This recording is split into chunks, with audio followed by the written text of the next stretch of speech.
अध्याय 221। तुम कौन हो जो फ्लोइंग क्लाउड सेक्ट के कामकाज में दखल देने की हिम्मत कर रहे हो?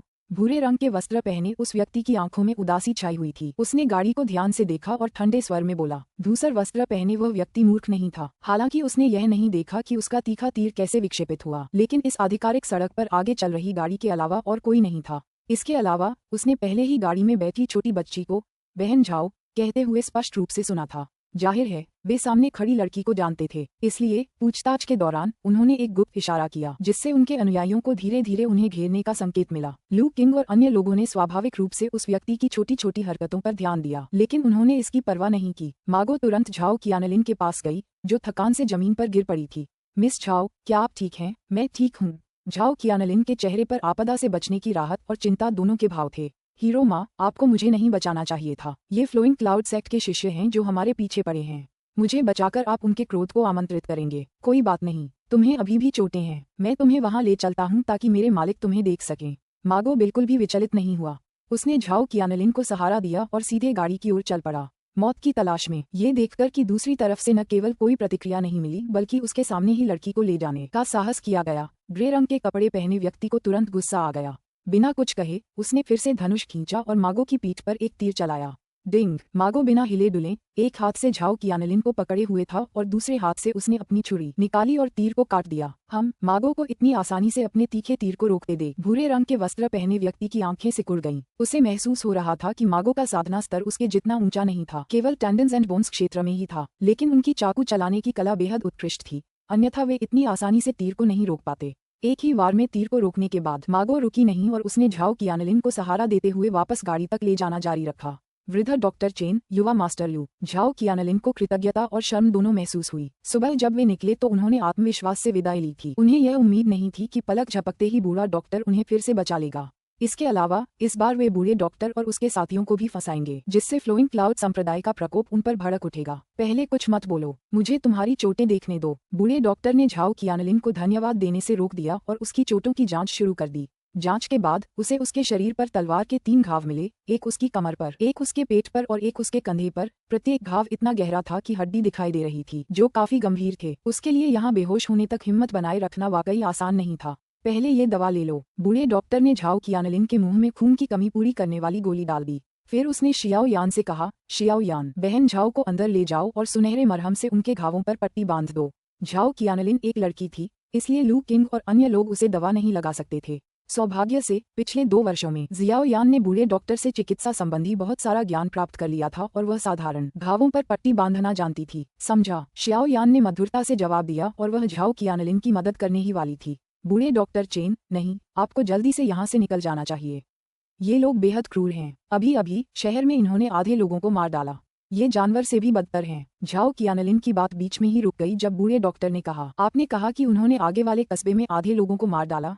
झाओ कियानलिन ने गुस्से से कहा, हाँ, जब हम आज सुबह कस्बे में पहुंचे तो हम कुछ सामान खरीदने की योजना बना रहे थे, लेकिन हमने पाया कि फ्लोइंग क्लाउड सेक्ट के ये शिष्य कस्बे में उत्पात मचा रहे हैं। असल में मास्टर हमें उनके जाने तक छिपाने वाले थे, लेकिन अप्रत्याशित रूप से एक दुकानदार की थोड़ी सी शिकायत पर फ्लोइंग क्लाउड सेक्ट के इन शिष्यों ने न केवल पूरी दुकान को नष्ट कर दिया, बल्कि दुकानदार के पूरे परिवार को भी मार डाला, यहाँ तक कि बच्चों को भी मारने का इरादा रखते थे। दाशी भाई इसे सहन नहीं कर सका और तुरंत उनसे भिड़ गया। बाद में हम इन बदमाशों का मुकाबला नहीं कर सके और मास्टर और बाकी लोग बंदी बना लिए गए। मास्टर के आखिरी दम तक किए गए संघर्ष में केवल मैं ही बच निकलने में कामयाब रहा। बूढ़े डॉक्टर, ये लोग शैतान हैं। इन्होंने शहर को लूटना शुरू कर दिया, विरोध करने वाले हर किसी को मार डाला। बेहद क्रूरता। झाओ कियानलिन की आंसू भरी कहानी सुनकर बूढ़े डॉक्टर का चेहरा और भी गंभीर हो गया। ये देखकर लू किंग समझ गया कि उसका स्वामी सचमुच क्रोधित है। उसने तुरंत अपनी बहन को धक्का देते हुए कहा, शियाओ यान, बहन झाओ को अंदर ले जाओ और उनके घावों पर पट्टी बांधो। झाओ कियानलिन पहले तो मना करना चाहती थी, लेकिन लू किंग की निगाहों से मिलने के बाद उसने अपने शब्द निगल लिए और आज्ञाकारी होकर शियाओ यान के पीछे पीछे गाड़ी में बैठ गई। सर, क्या मिस झाओ ने जो कहा वह सच है? झाओ कियानलिन के गाड़ी में प्रवेश करने के बाद बूढ़े डॉक्टर ने धीरे धीरे पास आ रहे भूरे रंग के कपड़े पहने व्यक्ति को देखा। तो क्या हुआ अगर ऐसा है? भूरे रंग के कपड़े पहने उस व्यक्ति ने देखा कि उसके आदमियों ने एक घेरा बना लिया है और गाड़ी के पास भागने का कोई रास्ता नहीं है, तो उसने उपहास किया। अब तक उसने ये भी देख लिया था कि अचानक प्रकट हुई इस गाड़ी में केवल 4 या 5 लोग ही थे। जिस व्यक्ति ने चाकू से तीर को मोड़ दिया था, उसके अलावा बाकी लोग मजबूत नहीं थे। वह बूढ़ा व्यक्ति तो स्वाभाविक रूप से इस काम के लिए उपयुक्त नहीं था, क्योंकि उसके पास न तो रक्त था और न ही ऊर्जा। शेष 3 में से एक छोटी लड़की थी, दूसरी ने अभी अभी ची और रक्त क्षेत्र में प्रवेश किया था और एकमात्र कुशल व्यक्ति लोहे की छड़ी लिए हुए युवक था जो टेंडन और हड्डियों के क्षेत्र में था। टेंडन्स एंड बोन्स दायरे के 2 लोगों के अलावा कुछ बूढ़े, कमजोर, बीमार और विकलांग लोगों ने फ्लोइंग क्लाउड्स एक्ट के मामलों में हस्तक्षेप करने का साहस किया। भूरे रंग के वस्त्र पहने उस व्यक्ति के दिल में हत्या का इरादा भरा हुआ था और उसकी आंखों में एक क्रूर भाव दिखाई दिया। वह पहले से ही इन लोगों को यातना देने के तरीकों के बारे में सोच रहा था। मैंने सुना है कि फ्लोइंग क्लाउड्स एक्ट यूनझोउ में एक प्रसिद्ध और सम्मानित संप्रदाय है। आप लोग इतने क्रूर काम क्यों कर रहे हैं? न केवल लोगों से धन लूट रहे हैं बल्कि पूरे परिवारों का सफाया भी कर रहे हैं। क्या आपको नहीं लगता कि यह बहुत ज्यादा है?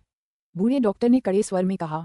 फ्लोइंग क्लाउड्स एक्ट के कार्यों को दूसरों को समझाने की कोई आवश्यकता नहीं है, धूसर वस्त्रधारी व्यक्ति ने व्यंग्यपूर्वक कहा। बूढ़े आदमी, जब तुम फ्लोइंग क्लाउड्स एक्ट का नाम जानते हो और फिर भी हमें रोकने की हिम्मत करते हो तो तुम जरूर जीने से थक गए होगे। आदमियों, इन्हें मार गिराओ। अभी मत मारो, मैं मारने से पहले इन्हें तड़पाना चाहता हूँ। जी हाँ, बड़े फ्लोइंग क्लाउड्स एक्ट के शिष्य जो उनके पीछे पीछे चल रहे थे, सभी क्रूर मुस्कान के साथ हथियारों से लैस होकर रथ की ओर दौड़े, मौत की तलाश में। ये देखकर मागो की आंखें चौड़ी हो गईं और उसने अपनी युद्ध छुरी म्यान से निकाल ली। उसका पूरा शरीर रक्त और ऊर्जा से भर उठा। उसने एक कदम आगे बढ़ाया और क्षैतिज गति से वार किया।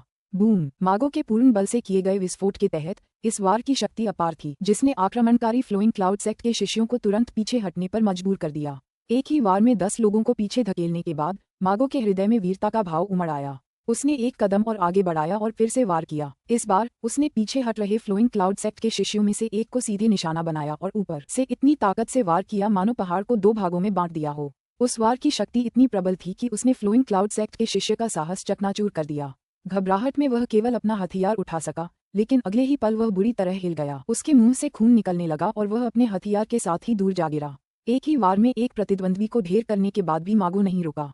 वह सीधे फ्लोइंग क्लाउड्स एक्ट के शेष शिष्यों की ओर दौड़ा। उसका इरादा फ्लोइंग क्लाउड्स एक्ट के सभी शिष्यों से अकेले ही लड़ने का था। इस दृश्य ने न केवल वेई जियान को क्रोधित कर दिया बल्कि शोर सुनकर गाड़ी के पर्दे से झांक रही झाओ कियानलिन भी अवाक रह गई।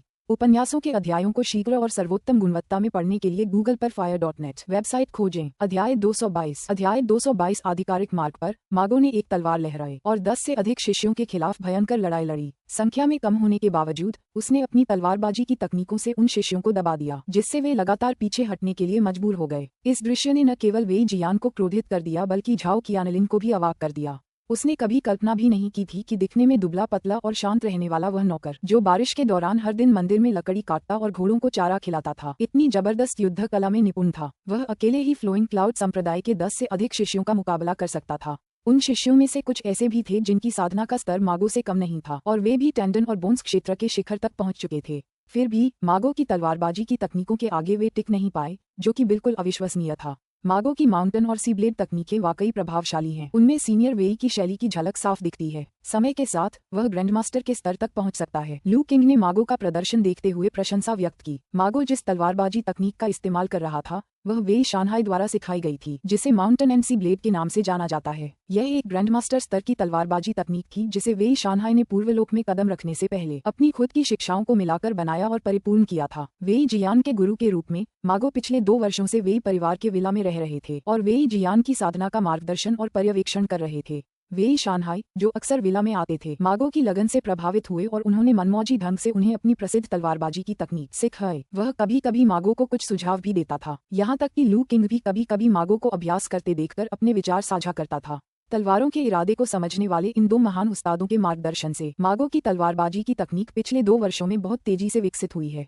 अब वह तलवारबाजी के उस्ताद के सटीक और संतुलित स्तर तक पहुंचने से ज्यादा दूर नहीं था। इसी वजह से वह अकेले ही फ्लोइंग क्लाउड्स एक्ट के 10 से अधिक शिष्यों को पीछे हटने पर मजबूर कर सका। डॉक्टर लू, मुझे भी अपने गुरु की मदद करने दीजिए। अपने गुरु की वीरता से उत्साहित वेई जियान खुद को युद्ध में शामिल होने से रोक नहीं सका। लू किंग ने एक पल के लिए सोचा। वेई परिवार ने वेई जियान को उसे अनुशासित करने के लिए साथ भेजा था। अब निस्संदेह एक शानदार अवसर था। उन्होंने सिर हिलाते हुए कहा, आगे बढ़ो, लेकिन सावधान रहना। मैं समझता हूँ। लू किंग की अनुमति से वेई जियान रोमांचित था। उपन्यासों के अध्यायों को जल्दी और उच्चतम गुणवत्ता में पढ़ने के लिए गूगल पर नॉवल fire.net वेबसाइट खोजें। उसने अपनी पीठ के पीछे हाथ बढ़ाया, 2 छोटी छड़ें निकाली, उन्हें आपस में मोड़कर एक लंबी छड़ी बना ली। गुरुजी, मैं आपकी मदद करने आ रहा हूँ। चिल्लाते हुए वेई जियान युद्ध के मैदान में कूद पड़ा। उसका डंडा एक उल्कापिंड की तरह तलवार पकड़े हुए फ्लोइंग क्लाउड सेक्ट के शिष्य के सिर की ओर लक्षित था। शिष्य ने शुरू में युवा वेई जियान को नीचा समझा। उसे हमला करते देख उसकी आंखें क्रूरता से भर उठीं और उसकी तलवार ने तलवार की छायाओं का एक झटपट प्रवाह उत्पन्न किया और वेई जियान की ओर बढ़ते हुए उसे एक ही वार में मार डालने और मागो का ध्यान भंग करने के लिए आगे बढ़ी। उसने स्पष्ट रूप से सुना था कि लाठी लिए हुए लड़के ने मागो को अपना स्वामी बताया था। अगर वह वेई जियान को मार गिराने या घायल करने में कामयाब हो जाता तो मागो का ध्यान निश्चित रूप से भटक जाता। तब मागो की भयानक तलवारबाजी की तकनीक में खामियां नजर आने लगेंगी। वास्तविक युद्ध में पहली बार तलवारों की चकाचौंध भरी छाया का सामना करने के बावजूद वेई जियान जरा भी विचलित नहीं हुआ। वह दिल खोलकर हंसा। उसकी लोहे की छड़ी फड़फड़ाने लगी, जिससे हवा में छड़ी की छाया फैल गई और फ्लोइंग क्लाउड सेक्ट के शिष्य को घेर लिया। शक्तिशाली लाठी बल ने पलक झपकते ही तलवारों की छाया को भेद दिया, जिसके बाद लाठी के लगातार प्रहार हुए और शिष्य की छाती पर जा लगे। वेई जियान के हाथों में मौजूद लोहे की छड़ी का वजन दर्जनों पाउंड था। उसकी ताकत के आगे प्रारंभिक टेंडन्स एंड बोन्स क्षेत्र का शिष्य भी उसका भार सहन नहीं कर सकता था। उसकी छाती धंस गई, उसने खून थूका और जमीन पर गिर पड़ा। एक सांस में स्टाफ तकनीक। लू किंग द्वारा परिष्कृत की गई यह तकनीक 1 साल पहले टेंडन्स एंड बोन्स दायरे में प्रवेश करने के बाद वेई जियान को पूरी तरह से सिखाई गई थी। वह इसे बहुत पहले ही पूरी तरह से सीख चुका था। ये पहली बार था जब उसने इसका इस्तेमाल वास्तविक युद्ध में किया था और वह पहले ही उसी स्तर के एक प्रतिद्वंद्वी को मारने में सफल हो चुका था। गुरुजी, आइए मिलकर लड़ें। अपनी सफलता से आत्मविश्वास प्राप्त करते हुए वेई जियान ने चिल्लाते हुए नाचते हुए ड्रैगन की तरह अपनी छड़ी घुमाई और कई विरोधियों को पीछे धकेलते हुए मागो से मिल गया। अच्छा, चलो मिलकर दुश्मन को मार गिराते हैं। अपने शिष्य की बहादुरी देखकर मागो प्रसन्न हुआ, हंसा और अपनी तलवार लेकर आगे बढ़ता रहा। वेई जियान के समर्थन से मागो को कोई चिंता नहीं थी। उसकी तलवारबाजी की तकनीक और भी भयंकर हो गई, जिससे उसने जल्दी ही फ्लोइंग क्लाउड सेक्ट के 3 और शिष्यों को घायल कर दिया। अब तक फ्लोइंग क्लाउड संप्रदाय के 5 शिष्य मारे जा चुके थे और शेष बचे शिष्यों की संख्या 10 से कम थी। जैसे जैसे उनकी शक्ति कम होती गई, मागो और वेई जियान का सहयोग अधिक प्रभावी होता गया, जिससे शेष शिष्यों पर और भी अधिक दबाव पड़ा। झाओ कियानलिन आश्चर्य और प्रसन्नता से देख रही थी। उसे इस बात की उम्मीद नहीं थी कि मागो न केवल इतनी शक्तिशाली होगी, बल्कि आमतौर पर शांत और नौकर की तरह रहने वाली वेई जियान भी उतनी ही दुर्जेय होगी, जो उसकी उम्मीदों से कहीं अधिक थी। उसे याद आया कि कैसे उसने बूढ़े डॉक्टर से भाग जाने का आग्रह किया था और शर्म से उसका चेहरा लाल हो गया था। बाद में पता चला कि वही अज्ञानी थी, क्योंकि उसे यह नहीं पता था कि बूढ़े डॉक्टर के बगल में खड़े दूल्हे और नौकर इतने कुशल युद्ध कलाकार थे। इसमें कोई आश्चर्य नहीं कि जब फ्लोइंग क्लाउड सेक्ट उनका पीछा कर रहा था, तब उनके गुरु ने कहा था कि बूढ़ा डॉक्टर और उसका समूह शांत रहा। उन्हें इतना जबरदस्त समर्थन प्राप्त था। बिल्कुल बेकार। अपने 10 से अधिक शिष्यों को मात्र 2 विरोधियों द्वारा कुचले जाते और कई को मारे जाते देख दूसर वस्त्रधारी व्यक्ति का चेहरा क्रोध से अत्यंत विकृत हो गया। वह बेहद क्रोधित था। मागो और वेई जियान की प्रदर्शित साधना मात्र टेंडन और बोन्स क्षेत्र तक ही सीमित थी। भले ही उनकी मार्शल आर्ट मजबूत थी, लेकिन उनके द्वारा लाए गए सभी शिष्य भी टेंडन्स एंड बोन्स दायरे में थे। कुछ तो इस क्षेत्र के शिखर पर भी थे। मागो से कमजोर नहीं थे, लेकिन इस असमान युद्ध में न केवल उसके सैनिक जीत हासिल करने में असफल रहे, बल्कि विरोधियों ने उन्हें भी मार डाला। ऐसे में वह अपनी गरिमा कैसे बनाए रख सकता था? चेहरे पर भयावह भाव लिए धूसर वस्त्र पहने उस व्यक्ति ने अपना धनुष और बाण फिर से उठा लिया। लेकिन जैसे ही वह मागो और वेई जियान पर गोली चलाने वाला था, अचानक उसे अपने दिल से एक असहनीय ठंडक उठती हुई महसूस हुई। वह अकड़ गया। उसने अपना सिर ठंडक के स्रोत की ओर घुमाया और उसकी नजरें शांत आंखों के एक जोड़े से मिलीं। अगर मैं तुम्हारी जगह होता तो मैं धनुष नीचे रख देता, लू किंग ने सपाट लहजे में कहा।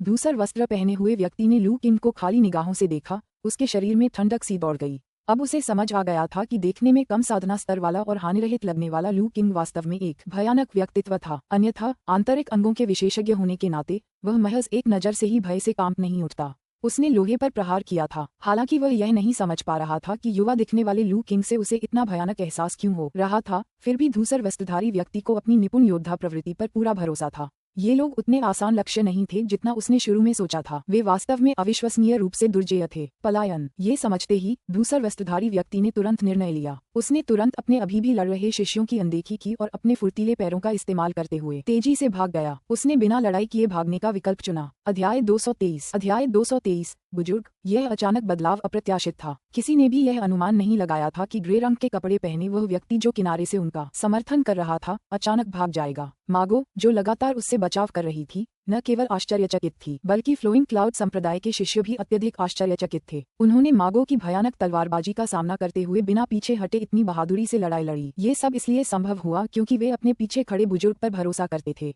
उनका मानना था कि अगर वे हार गए तो बुजुर्ग व्यक्ति हस्तक्षेप करेंगे। उस समय मागो चाहे कितना भी शक्तिशाली क्यों न हो, वह उसका मुकाबला नहीं कर सकता था। आंतरिक अंगों के क्षेत्र और टेंडन और हड्डियों के क्षेत्र के बीच की खाई को महज तलवारबाजी से पाटा नहीं जा सकता था। लेकिन अब बुजुर्ग बिना लड़ाई किए भाग गया। एक क्षण के लिए युद्ध में लगे हुए फ्लोइंग क्लाउड संप्रदाय के शिष्यों को ये बात अस्वीकार्य लगी। क्या तुम्हें लगता है कि तुम बच निकल सकते हो? लू किंग ने हल्के से हंसते हुए अपनी उंगलियां चटकाईं। एक सीटी जैसी आवाज उठी और एक पत्थर हवा में उछलता हुआ आया और उस भूरे कपड़े पहने हुए आदमी पर जा लगा जो पहले ही दर्जनों गज दूर भाग चुका था। पलक झपकते ही वह उसकी पीठ तक पहुंच गया। क्या? धूसर वस्त्र पहने भागते हुए व्यक्ति को अपने पीछे से एक भयंकर खतरा महसूस हुआ। घोर सदमे में उसके पास सोचने का समय नहीं था और वह लुढ़क कर एक पत्थर से बाल बाल बच गया।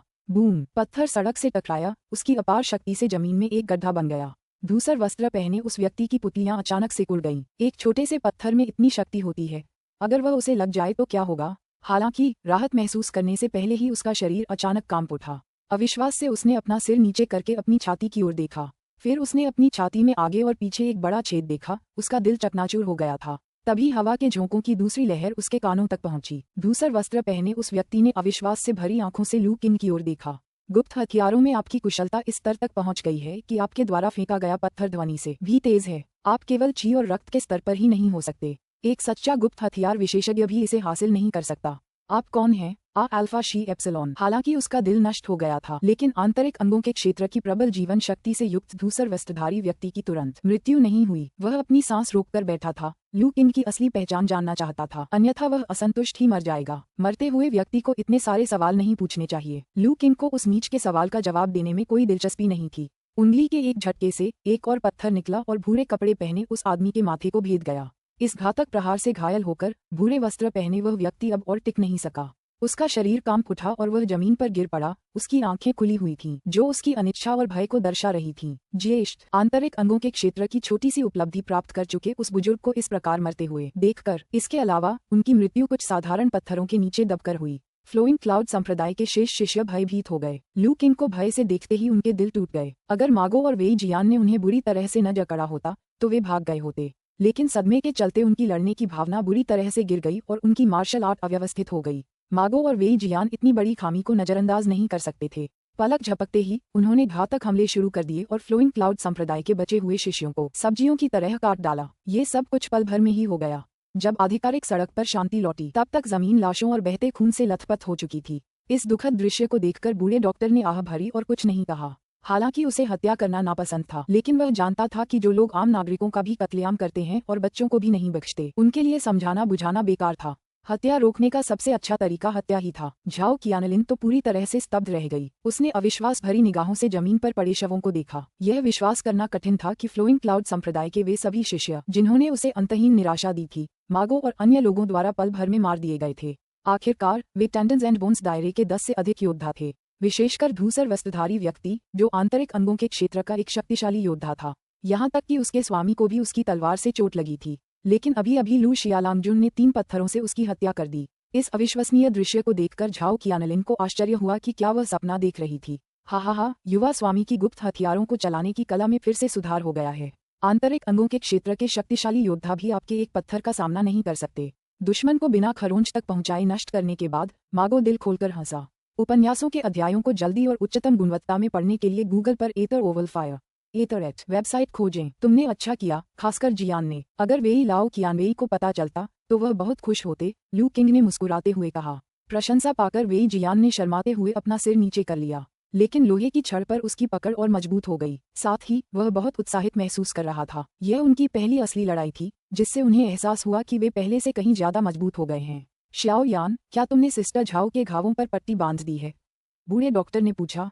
सब हो गया टिल्डर, शियाओ यान की आवाज गाड़ी से आए। अच्छा, किंग, शहर जाने की तैयारी करो। हाँ मास्टर। लू किंग और अन्य लोगों ने सड़क को अवरुद्ध कर रहे शवों को एक तरफ हटाया और गाड़ी फिर से आगे बढ़ गई। जहाँ तक शवों की बात है, उन्हें फिलहाल वहीं छोड़ना पड़ा।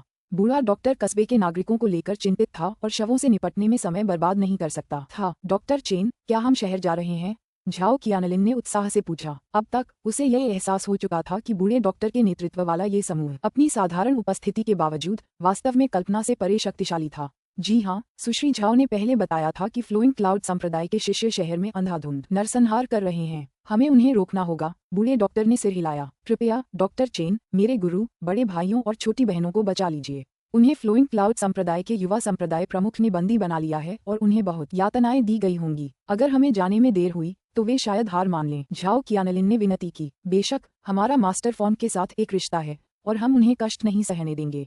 फिर लू किंग ने उत्सुकता से पूछा, क्या फ्लोइंग क्लाउड संप्रदाय का युवा संप्रदाय प्रमुख शहर में है? हाँ, वह पागल व्यक्ति स्वयं अपने शिष्यों के एक बड़े समूह के साथ आया था। हम कुछ दिनों के लिए ताओवादी मंदिर में थे, जबकि फ्लोइंग क्लाउड संप्रदाय के शिष्य बारिश से बचने के लिए शहर में ही रुके हुए थे। मंदिर से निकलने के बाद हमने अपनी यात्रा जारी रखने से पहले शहर में कुछ सामान खरीदने की योजना बनाई थी, लेकिन हमारी मुलाकात उनसे हो गई। फ्लोइंग क्लाउड सेक्ट का युवा गुरु लू शियालांगजुन एक पागल है। उसने हमें तुरंत इसलिए नहीं मारा क्योंकि वह पहले हमें यातना देकर अपनी क्रूर इच्छा को पूरा करना चाहता था। हमने फ्लोइंग क्लाउड सेक्ट के शिष्यों को ये कहते हुए सुना कि उन्होंने शहरवासियों का नरसंहार इसलिए किया क्योंकि उन्हें लगा कि बारिश से बचने के लिए शरण लेने के दौरान उनके साथ अच्छा व्यवहार नहीं किया गया था। उन्होंने कस्बे वालों को सबक सिखाने का पहले ही फैसला कर लिया था और इस तथाकथित सबक का मतलब उन्हें मार डालना है।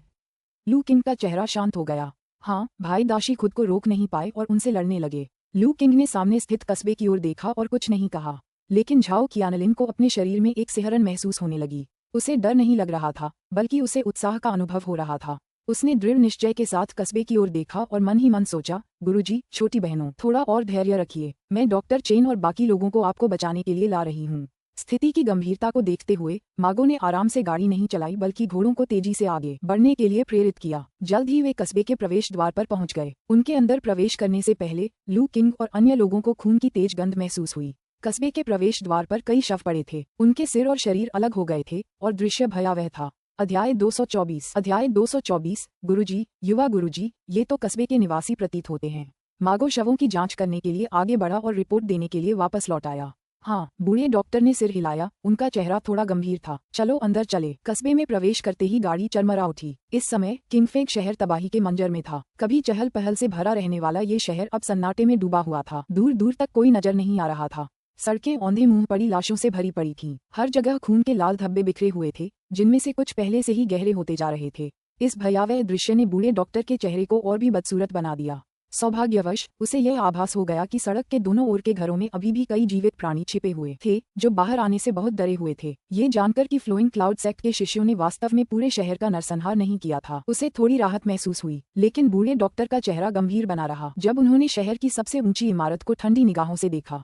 उनकी पूर्व दिव्य क्षेत्र की आत्मा संवेदन क्षमता ने उन्हें बताया कि फ्लोइंग क्लाउड संप्रदाय के शिष्य शहर छोड़कर नहीं गए थे और अभी भी वहीं मौजूद थे। बूढ़े डॉक्टर, कस्बे में यही एकमात्र सराय है, किंगफेग सराय, झाओ कियानलिन ने समझाया।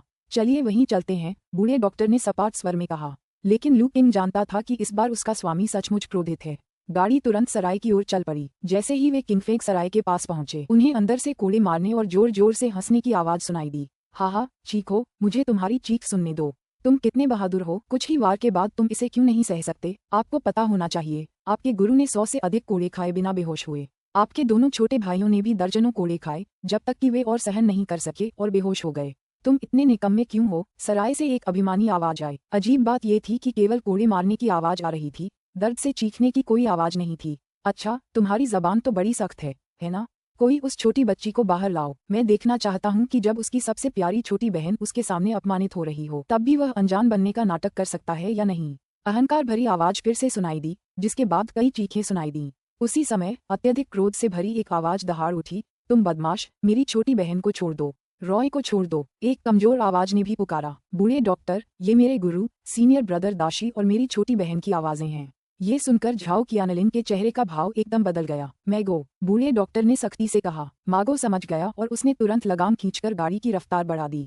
इस तरह के हंगामे ने स्वाभाविक रूप से सबका ध्यान आकर्षित किया। सराय के सामने दरवाजे की रखवाली कर रहे फ्लोइंग क्लाउड सेक्ट के 2 शिष्यों ने एक ऊंचे रथ को अपनी ओर तेजी से आते देखा और तुरंत अपने हथियार निकाल लिए। रुको, तुम कौन हो? अगर नहीं रुके तो हम तुम्हें काट डालेंगे। कष्टप्रद। जैसे ही गाड़ी किंगफेग सराय के सामने पहुंची, मागो ने लगाम को तेजी से खींचा, जिससे गाड़ी अचानक रुक गई। आगे की ओर बढ़ते हुए बल का उपयोग करते हुए वह अपनी लंबी तलवार को म्यान में ही लिए हुए छलांग लगाए और 2 त्वरित वारों से उसने फ्लोइंग क्लाउड सेक्ट के 2 शिष्यों को सराय में गिरा दिया। उनकी छाती धंस गई और वे खून की उल्टी करने लगे। द्वार की रखवाली कर रहे शिष्य स्वाभाविक रूप से अधिक कुशल नहीं थे। मागो की वर्तमान शक्ति के साथ उसने उन्हें आसानी से हरा दिया। कौन है भाई? इस शोरगुल ने स्वाभाविक रूप से सराय के अंदर मौजूद लोगों को सतर्क कर दिया। तुरंत ही कोई जांच करने के लिए बाहर आया, लेकिन जैसे ही फ्लोइंग क्लाउड सेक्ट के 2 शिष्य दिखाई दिए, मागो ने उन्हें लात मारकर पीछे धकेल दिया, जिससे वे मेजों और कुर्सियों से टकरा गए। लगातार हो रही गड़बड़ियों के बाद सराय में सन्नाटा छा गया। इस सन्नाटे में लू किंग और अन्य लोग सराय में दाखिल हुए। जैसे ही वे अंदर दाखिल हुए, उन्होंने एक आकृति को देखा जिसके हाथ पैर पीछे से बंधे हुए थे। वह खून से लथपथ था, कमजोर अवस्था में जमीन पर पड़ा था और अभी भी गुस्से में दिख रहा था।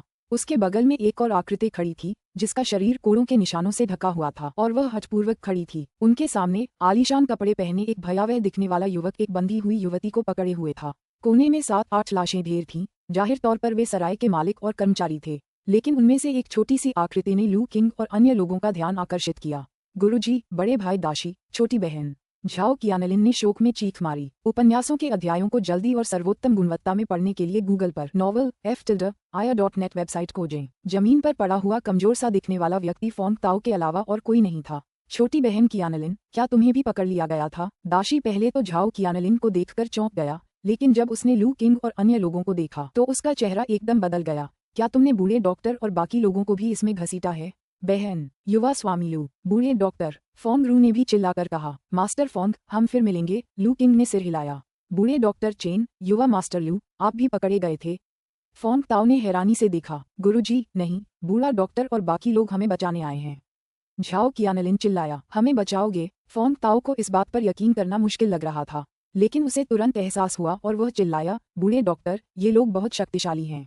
आपको जल्दी से यहाँ से निकलना होगा और हमारी चिंता मत कीजिए। जाना, हमारे फ्लोइंग क्लाउड सेक्ट के सदस्यों को मारने के बाद क्या आपको लगता है कि आप जा सकते हैं? उस शातिर युवक ने तिरस्कार भरी मुस्कान दी। तो तुम ही हो, छोटी लड़की, और तुम अपने साथ मरने के लिए सहायकों को भी लाई हो? उसने जाओ कियानलिन को एक क्रूर मुस्कान के साथ देखा, लेकिन जल्द ही उसे एहसास हुआ कि कुछ गड़बड़ है। नहीं, तुम आ तो गए, लेकिन एल्डर हॉन्ग और बाकी लोग कहाँ हैं? वे मर चुके हैं, मागो ने ठंडे स्वर में कहा। तुम ही फ्लोइंग क्लाउड सेक्ट के युवा स्वामी होगे। लड़की को जाने दो, शायद तब हम तुम्हें कम कष्ट सहने देंगे। लू किंग ने उस शातिर युवक के शब्दों को नजरअंदाज कर दिया और अपना ध्यान अपने पीछे 3 कदम की दूरी पर खड़े एक छोटे, मोटे, लंबी भुजाओं वाले, बंदर जैसे दिखने वाले व्यक्ति पर केंद्रित किया। उस हटे कट्टे आदमी ने लू किंग की निगाहों को महसूस किया और अपनी पलकें उठाकर उदासीनता से उसकी ओर देखा। क्या एल्डर हॉन्ग की मृत्यु हो गई? आसपास मौजूद फ्लोइंग क्लाउड सेक्ट के शिष्य स्तब्ध रह गए। एल्डर हॉन्ग उनमें से ताकतवर 3 लोगों में से एक थे। इन लोगों का उन्हें मार गिराना ही उनकी ताकत का प्रमाण था। फ्लोइंग क्लाउड सेक्ट के सभी शिष्य सतर्कता से लू किंग और अन्य लोगों को देख रहे थे। यहाँ तक कि उस हटे कट्टे आदमी के चेहरे के भाव भी थोड़े बदल गए, मानो वह आश्चर्यचकित हो गया हो। दिलचस्प। एल्डर हॉन्ग की मौत की खबर सुनकर वह शातिर युवक भी चौंक गया, लेकिन जल्दी ही फिर से मुस्कुरा दिया। तो एल्डर हॉन्ग भी आपके हाथों में आ गए। इसमें कोई आश्चर्य नहीं कि आप लोगों को बचाने के लिए आए। लगता है आपके पास भरोसा करने लायक कुछ तो है। मुझे आश्चर्य है कि आप किस पर भरोसा करते हैं। क्या ये 2 लड़के हैं? ये बूढ़ा आदमी है, चाकू वाला यह आदमी है, या? उस शातिर युवक ने लू किंग और अन्य लोगों को गौर से देखा। जब उसकी नज़र शियाओ ली को पकड़े हुए शियाओ यान पर पड़ी तो उसकी आंखें चमक उठीं। कितनी प्यारी और मनमोहक लड़की है। उस शातिर युवक की निगाहें शाओ यान पर टिकी हुई थीं, जो दुष्ट इरादों से भरी हुई थीं। भयभीत होकर जियाओ यान जल्दी से झाओ कियानलिन के पीछे छिप गई। आप सब इतनी कीमती लड़की को लाकर अच्छा काम किया। अगर आप उसे मुझे सौंप दें और मैं प्रसन्न हो जाऊं तो मैं फ्लोइंग क्लाउड सेक्ट के खिलाफ आपके अपराध को नजरअंदाज करने पर विचार कर सकता हूं। इससे पहले कि वह अपनी बात पूरी कर पाता, हॉल में एक भयंकर हत्या का भाव छा गया, जिससे हर कोई जम गया और उनकी रीढ़ की हड्डी में सिहरन दौड़ गई। यहाँ तक कि हटे कट्टे आदमी को भी छूट नहीं मिली। आपने अभी अभी क्या कहा? लू किंग की आवाज एकदम ठंडी थी। युवा स्वामी, सावधान रहें। तगड़े शरीर वाला वह आदमी, जैसे किसी ततैया ने डंक मार दिया हो, उस भयावह युवक के सामने उछल पड़ा। अपनी हथेलियां ऊपर उठाकर सावधानी से लू किंग को देखने लगा। उस शातिर युवक ने अपना संयम वापस पा लिया। लू किंग के जानलेवा इरादे से वह हैरान था, लेकिन अपने ऊपर हावी हो रहे हटे कट्टे आदमी की सुरक्षा को देखकर वह खुद को सुरक्षित महसूस कर रहा था। उसने व्यंग्य करते हुए कहा, मैंने कहा, अगर तुम मुझे वह लड़की पेश करोगे। बूम! इससे पहले कि वह अपनी बात पूरी कर पाता, लू किंग के नीचे की लकड़ी की फर्श टूट गई और वह उन पर झपटा। सर, चलिए इस बारे में बात करते हैं। युवा मालिक का ऐसा कोई इरादा नहीं था। लू किंग की तेज रफ्तार देखकर वह हट्टा कट्टा आदमी घबरा गया और चिल्ला उठा, भाग जाओ। लेकिन लू किंग ने जवाब में एक जोरदार मुक्का मारा। ये पंच तकनीक। लू किंग के मुक्के की जबरदस्त ताकत को महसूस करते हुए हटे कट्टे आदमी को झटका लगा और उसकी पलकें फड़कने लगीं। हालांकि वह यह नहीं समझ पा रहा था कि केवल ची और रक्त स्तर पर मौजूद एक युवक इतना भयानक मुक्का कैसे मार सकता है, लेकिन वह जानता था कि अब शब्दों का कोई महत्व नहीं था। लू किंग का मुक्का बहुत शक्तिशाली था। अगर वह इसे रोक नहीं पाता तो वह और युवा स्वामी दोनों मर जाते। जीवन और मृत्यु के कगार पर उस हटे कट्टे आदमी ने अपनी पूरी क्षमता का प्रदर्शन किया। उसकी ऊर्जा और रक्त का प्रवाह उमड़ रहा था। उसकी पहले से ही मजबूत भुजाएं सूज गईं और गहरे लाल रंग की हो गईं। लोहे के फाटकों की तरह आकार में दोगुनी हो गईं, जिससे उसके महत्वपूर्ण अंग अवरुद्ध हो गए। उसने अपने पैरों को मजबूती से जमा लिया, लकड़ी के फर्श को तोड़ते हुए खुद को स्थिर कर लिया और लू किंग के मुक्के का सामना करने के लिए पूरी ताकत से तैयार हो गया। उस हटे कट्टे आदमी के इस परिवर्तन को देखकर लू किंग के चेहरे पर कोई भाव नहीं बदला और उसका चेहरा भावहीन बना रहा। उसने अपना रुख नहीं बदला और सीधे उस हटे कट्टे आदमी की बाहों पर मुक्का मारा। सबकी निगाहों के सामने लू किंग का मुक्का उस हटे कट्टे आदमी की बाहों से टकराया। फिर उन्होंने देखा, प्रहार के क्षण में उस हटे कट्टे आदमी की बाहें मुड़ गईं, विकृत हो गईं, पूरी तरह से चकनाचूर हो गईं और लू किंग का मुक्का उसकी छाती पर लगता रहा।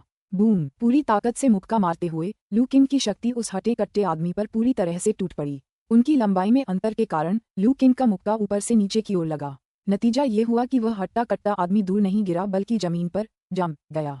जोरदार टक्कर के कारण उस हटे कट्टे आदमी के खड़े होने की जगह धंस गई और सराय का पूरा लकड़ी का फर्श नष्ट हो गया। जहां तक उस हटे कट्टे आदमी की बात है, वह अब इंसान नहीं रहा था, उसकी मौके पर ही मौत हो गई थी। सन्नाटा, एकदम सन्नाटा। सराय में मौजूद हर कोई स्तब्ध और भयभीत था। उन्होंने जो देखा उससे वे सहम गए थे। देखा, फोंग ताओ और उनके शिष्य सदमे में थे। उन्हें विश्वास नहीं हो रहा था कि घातक आभा से परिपूर्ण लू किंग वही सौम्य युवक था जिसने कुछ दिन पहले उनके साथ बातचीत की थी और हंसा था। क्या एल्डर क्यू की मृत्यु हो गई है? बिजली के झटके से उछलकर दूर जा गिरा वह भयावह दिखने वाला युवक उस जर्जर हो चुके मोटे आदमी को खाली निगाहों से घूरता रहा। वह इस बात को स्वीकार नहीं कर पा रहा था कि फ्लोइंग क्लाउड संप्रदाय के शीर्ष 5 मार्शल ग्रैंडमास्टरों में से एक एल्डर क्यू उस युवक के एक ही मुक्के से मारा गया था। क्रमशः सन्नाटे में लू किंग उस भयावह युवक की ओर बढ़ी। उसके सामने खड़े होकर उसने ठंडेपन से नीचे की ओर देखा। फिर से कहिए, आप क्या करने की योजना बना रहे थे? वह भयावह युवक कांप उठा और अंततः होश में आ गया। लू किंग को पास आते देख और उसकी जानलेवा मंशा को भांपते हुए वह चीख पड़ा और पीछे की ओर रेंगने लगा। कोई मेरी रक्षा करो! युवा मास्टर फ्लोइंग क्लाउड सेक्ट के कुछ शिष्य सहज रूप से आगे बढ़े, लेकिन अगले ही पल लू किंग ने अपनी उंगलियां झटक दी और कुछ हल्की आवाजों के साथ वे शिष्य अपने माथे में छेद होने के कारण मृत अवस्था में गिर पड़े। शक्ति प्रदर्शन के इस प्रदर्शन ने शेष शिष्यों को भयभीत कर दिया और वे सन्नाटे में आ गए। उनकी भयभीत निगाहों के बीच लू किंग उस भयावह युवक की ओर बढ़ती रही। मुझे मत मारो, मैं फ्लोइंग क्लाउड संप्रदाय का युवा स्वामी हूँ। मेरे पिता संप्रदाय के स्वामी हैं। मेरे परदादा सर्वोच्च बुजुर्ग हैं। यदि तुमने मुझे नुकसान पहुंचाया तो मेरे परदादा तुम्हें नहीं छोड़ेंगे। लू किंग को करीब आते देख घिर गया वह शातिर युवक हताशा में चीखने लगा। उसके कभी साफ सुथरे और आलीशान कपड़े अब गंदे और अस्त व्यस्त हो गए थे, जिससे वह एक भिखारी जैसा दिख रहा था। लेकिन उसकी धमकियों से लू किंग नहीं रुकी। वह उस संदिग्ध युवक के पास गया और निर्मम भाव से अपना पैर उठाया।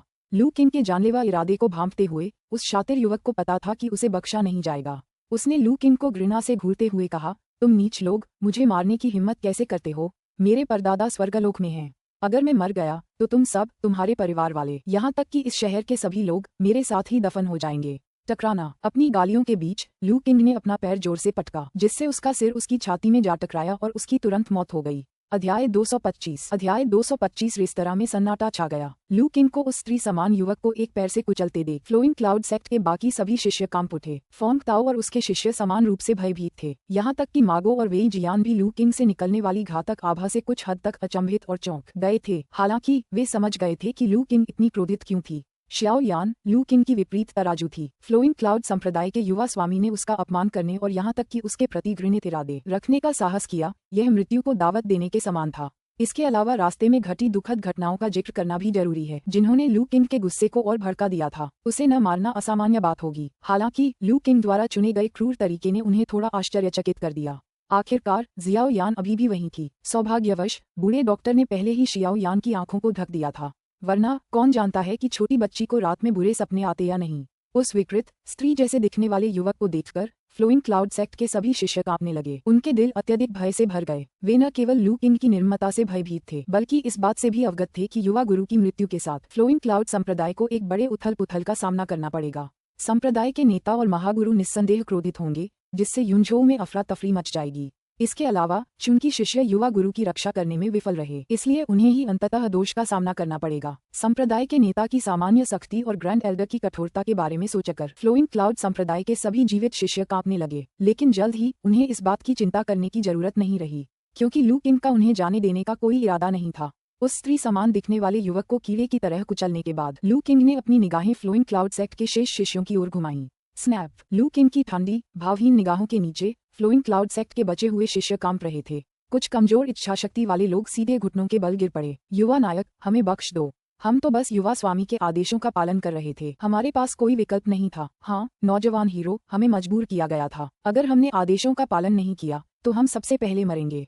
हे नौजवान, हम आपसे दया की भीख मांगते हैं। हम दोबारा ऐसा करने की हिम्मत नहीं करेंगे। फ्लोइंग क्लाउड सेक्ट के शिष्यों को घुटने टेककर गिड़गिड़ाते और फूट फूट कर रोते देख लू किंग के चेहरे पर कोई भाव नहीं बदला। दाशी गुस्से से चिल्लाई, बकवास, तुम कुत्तों ने निर्दोष नगरवासियों का कत्लेआम करते हुए खूब हंसी मजाक किया। हमने साफ साफ सुना। युवा स्वामी लू, ये बदमाश इंसान नहीं है, इनके झांसे में मत आना।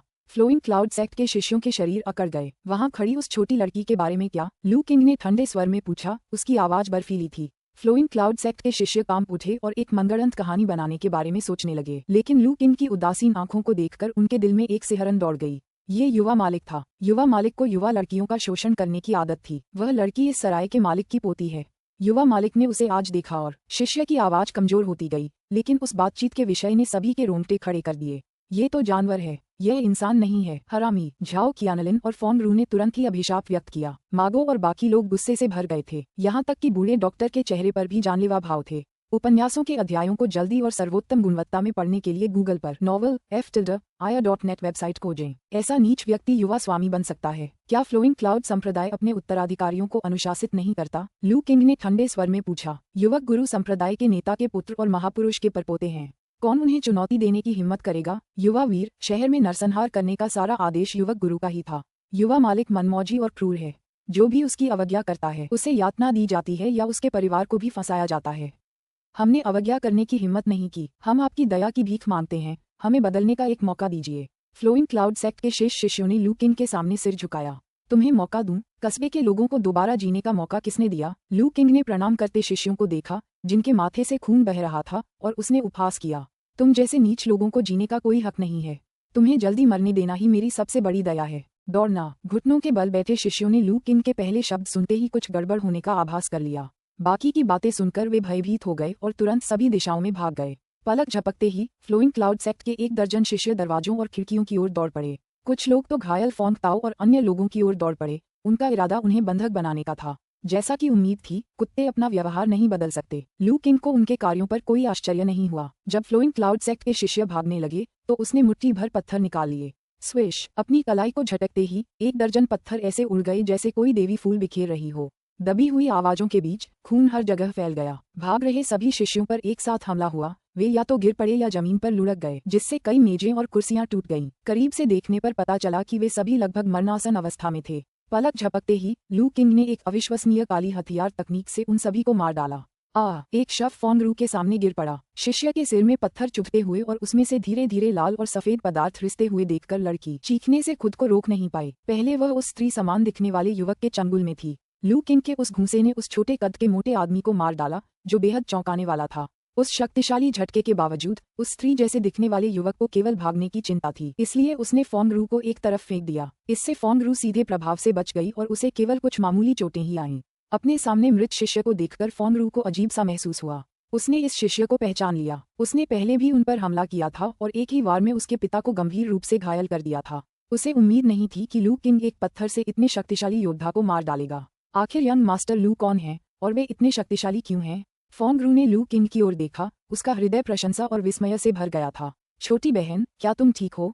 क्या तुम्हें चोट लगी है? झाओ कियानलिन फैंग राव को बांधने वाली रस्सियों को काटते हुए भाग गया। मागो ने फोंग ताओ और दाशी की रस्सियां भी काट दी। मैं ठीक हूँ, बस कुछ मामूली चोटें आई हैं, कुछ गंभीर नहीं है। फोंग रू ने महसूस किया कि उसके हाल ही में ठीक हुए घावों से फिर से खून बह रहा है, लेकिन उसने अपनी बड़ी बहन को चिंतित न करने के लिए इसे सहन करने का विकल्प चुना। आखिरकार उसके पिता और दाशी की चोटें कहीं ज्यादा गंभीर थीं।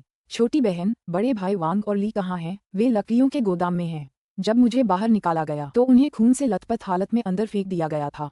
मागो तुरंत रसोई में गया और थोड़ी देर में कोड़े के निशानों से ढके 2 लोगों को बाहर ले आया। सौभाग्यवश ऐसा प्रतीत हुआ कि फ्लोइंग क्लाउड संप्रदाय ने उन्हें यातना देना बंद नहीं किया था और उन्हें मारा नहीं था। हालांकि दोनों की जान बाल बाल बची थी, लेकिन वे मरे नहीं थे। बुजुर्ग डॉक्टर की मौजूदगी में जब तक चोटें जानलेवा न हो, उन्हें बचाया जा सकता था, भले ही वे अपनी आखिरी सांस ले रहे हों। जब बूढ़ा डॉक्टर फोंग ताओ और अन्य लोगों के घावों का इलाज कर रहा था, तब लू किंग चुपचाप छोटे शव के पास खड़ी होकर सोच में डूबी हुई थी। इसी बीच युनझोउ, फ्लोइंग क्लाउड सेक्ट, एक भयानक आभा से घिर गया था। ये ग्रैंड एल्डर की आभा है। कौन महान बुजुर्ग को क्रोधित करने की हिम्मत करता है?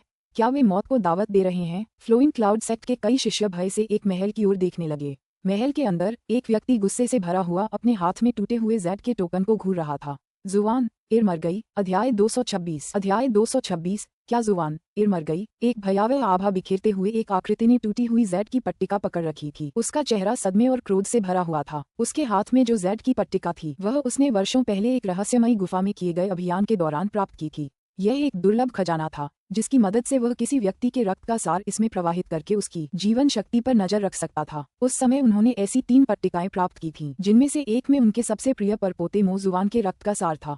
हालांकि उन्हें अभी अभी पता चला था कि उनके परपोते के रक्त के सार से युक्त जेड पट्टिका पूरी तरह से चकनाचूर हो गई थी। टूटी हुई जेड की पट्टिका मालिक की जीवन शक्ति के पूर्ण रूप से समाप्त होने का प्रतीक थी। दूसरे शब्दों में कहें तो उनका परपोता जुबान मर चुका था। भला वह क्रोधित क्यों नहीं होता? दादाजी, ऐसा क्या हुआ जिससे आप इतने क्रोधित हो गए? इसी समय गहरे रंग का चोला पहने एक अधेड़ उम्र का व्यक्ति बाहर से जल्दी से अंदर आया और उसने जल्दबाजी में पूछा, जुबान एर मर गई? उस आकृति ने गहरी आवाज में कहा। क्या जुबान एर मर गया? काले वस्त्रधारी व्यक्ति ने अविश्वास से कहा। असंभव, एल्डर क्यू उसकी रक्षा कर रहे थे। उसे कौन मार सकता है? उसे अपने दादाजी की बातों पर कोई संदेह नहीं था, क्योंकि वह जानता था कि उसके दादाजी के पास एक दुर्लभ खजाना है जो हजारों मील दूर से भी जुबान एर की स्थिति का पता लगा सकता है। लेकिन फिर भी उसे इस बात पर यकीन करना मुश्किल लग रहा था। आखिर एल्डर क्यू मार्शल आर्ट के विशेषज्ञ थे और लगभग मार्शल ग्रैंडमास्टर बनने की राह पर थे। उनकी सुरक्षा में कौन जुबान एर को नुकसान पहुंचा सकता था? तुम मुझसे पूछते हो, मैं तुमसे पूछना चाहता हूँ। उस आकृति की आभा अचानक भड़क उठी, जिससे काले वस्त्रधारी व्यक्ति का दम घुटने लगा। मैं कुछ ही दिनों से एकांत में हूँ और जुबान एर युनझोउ से भाग गया। तुम उसके पिता होकर ये कैसे नहीं जानते? दादाजी, मैं हाल ही में संप्रदाय के मामलों को संभाल रही थी। मुझे बस इतना पता था कि जुबान एर अपने कुछ शिष्यों को लेकर उस गांव को दंडित करने गया था जिसने उसे नाराज किया था। मुझे यह नहीं पता था कि वह युनझोउ से बाहर गया था। काले वस्त्रधारी व्यक्ति के माथे पर ठंडा पसीना आ गया। हालांकि वह मार्शल ग्रैंडमास्टर के स्तर तक पहुंच चुका था, फिर भी उसे अपने दादा के भयानक प्रभाव के कारण सांस लेना मुश्किल लग रहा था। तुरंत जांच करो। मैं जानना चाहता हूं कि जुबान र का हत्यारा कौन है। मैं उसके पूरे खानदान का सफाया कर दूंगा। उस भयावह आकृति के आदेश से फ्लोइंग क्लाउड संप्रदाय के शिष्यों को एहसास हुआ कि युवा संप्रदाय प्रमुख की हत्या कर दी गई है। संपूर्ण फ्लोइंग क्लाउड संप्रदाय हिल गया। सभी जानते थे कि युवा संप्रदाय प्रमुख को ग्रैंड एल्डर का कितना स्नेह प्राप्त था। अब जब उसकी हत्या हो चुकी थी तो कोई कल्पना भी नहीं कर सकता था कि ग्रैंड एल्डर कितना क्रोधित होगा। लेकिन सभी जानते थे कि युनझोउ में एक बड़ा बदलाव आने वाला है। युनझोउ फ्लोइंग क्लाउड सेक्ट की कार्रवाइयों से हिल गया था। वहीं किंगफेक टाउन में बूढ़े डॉक्टर ने आखिरकार फोंग ताओ और अन्य लोगों की चोटों को स्थिर करने में कामयाबी हासिल कर ली। मागो और अन्य लोग बचे हुए नगरवासियों के साथ मिलकर शवों से निपटने की तैयारी करने लगे।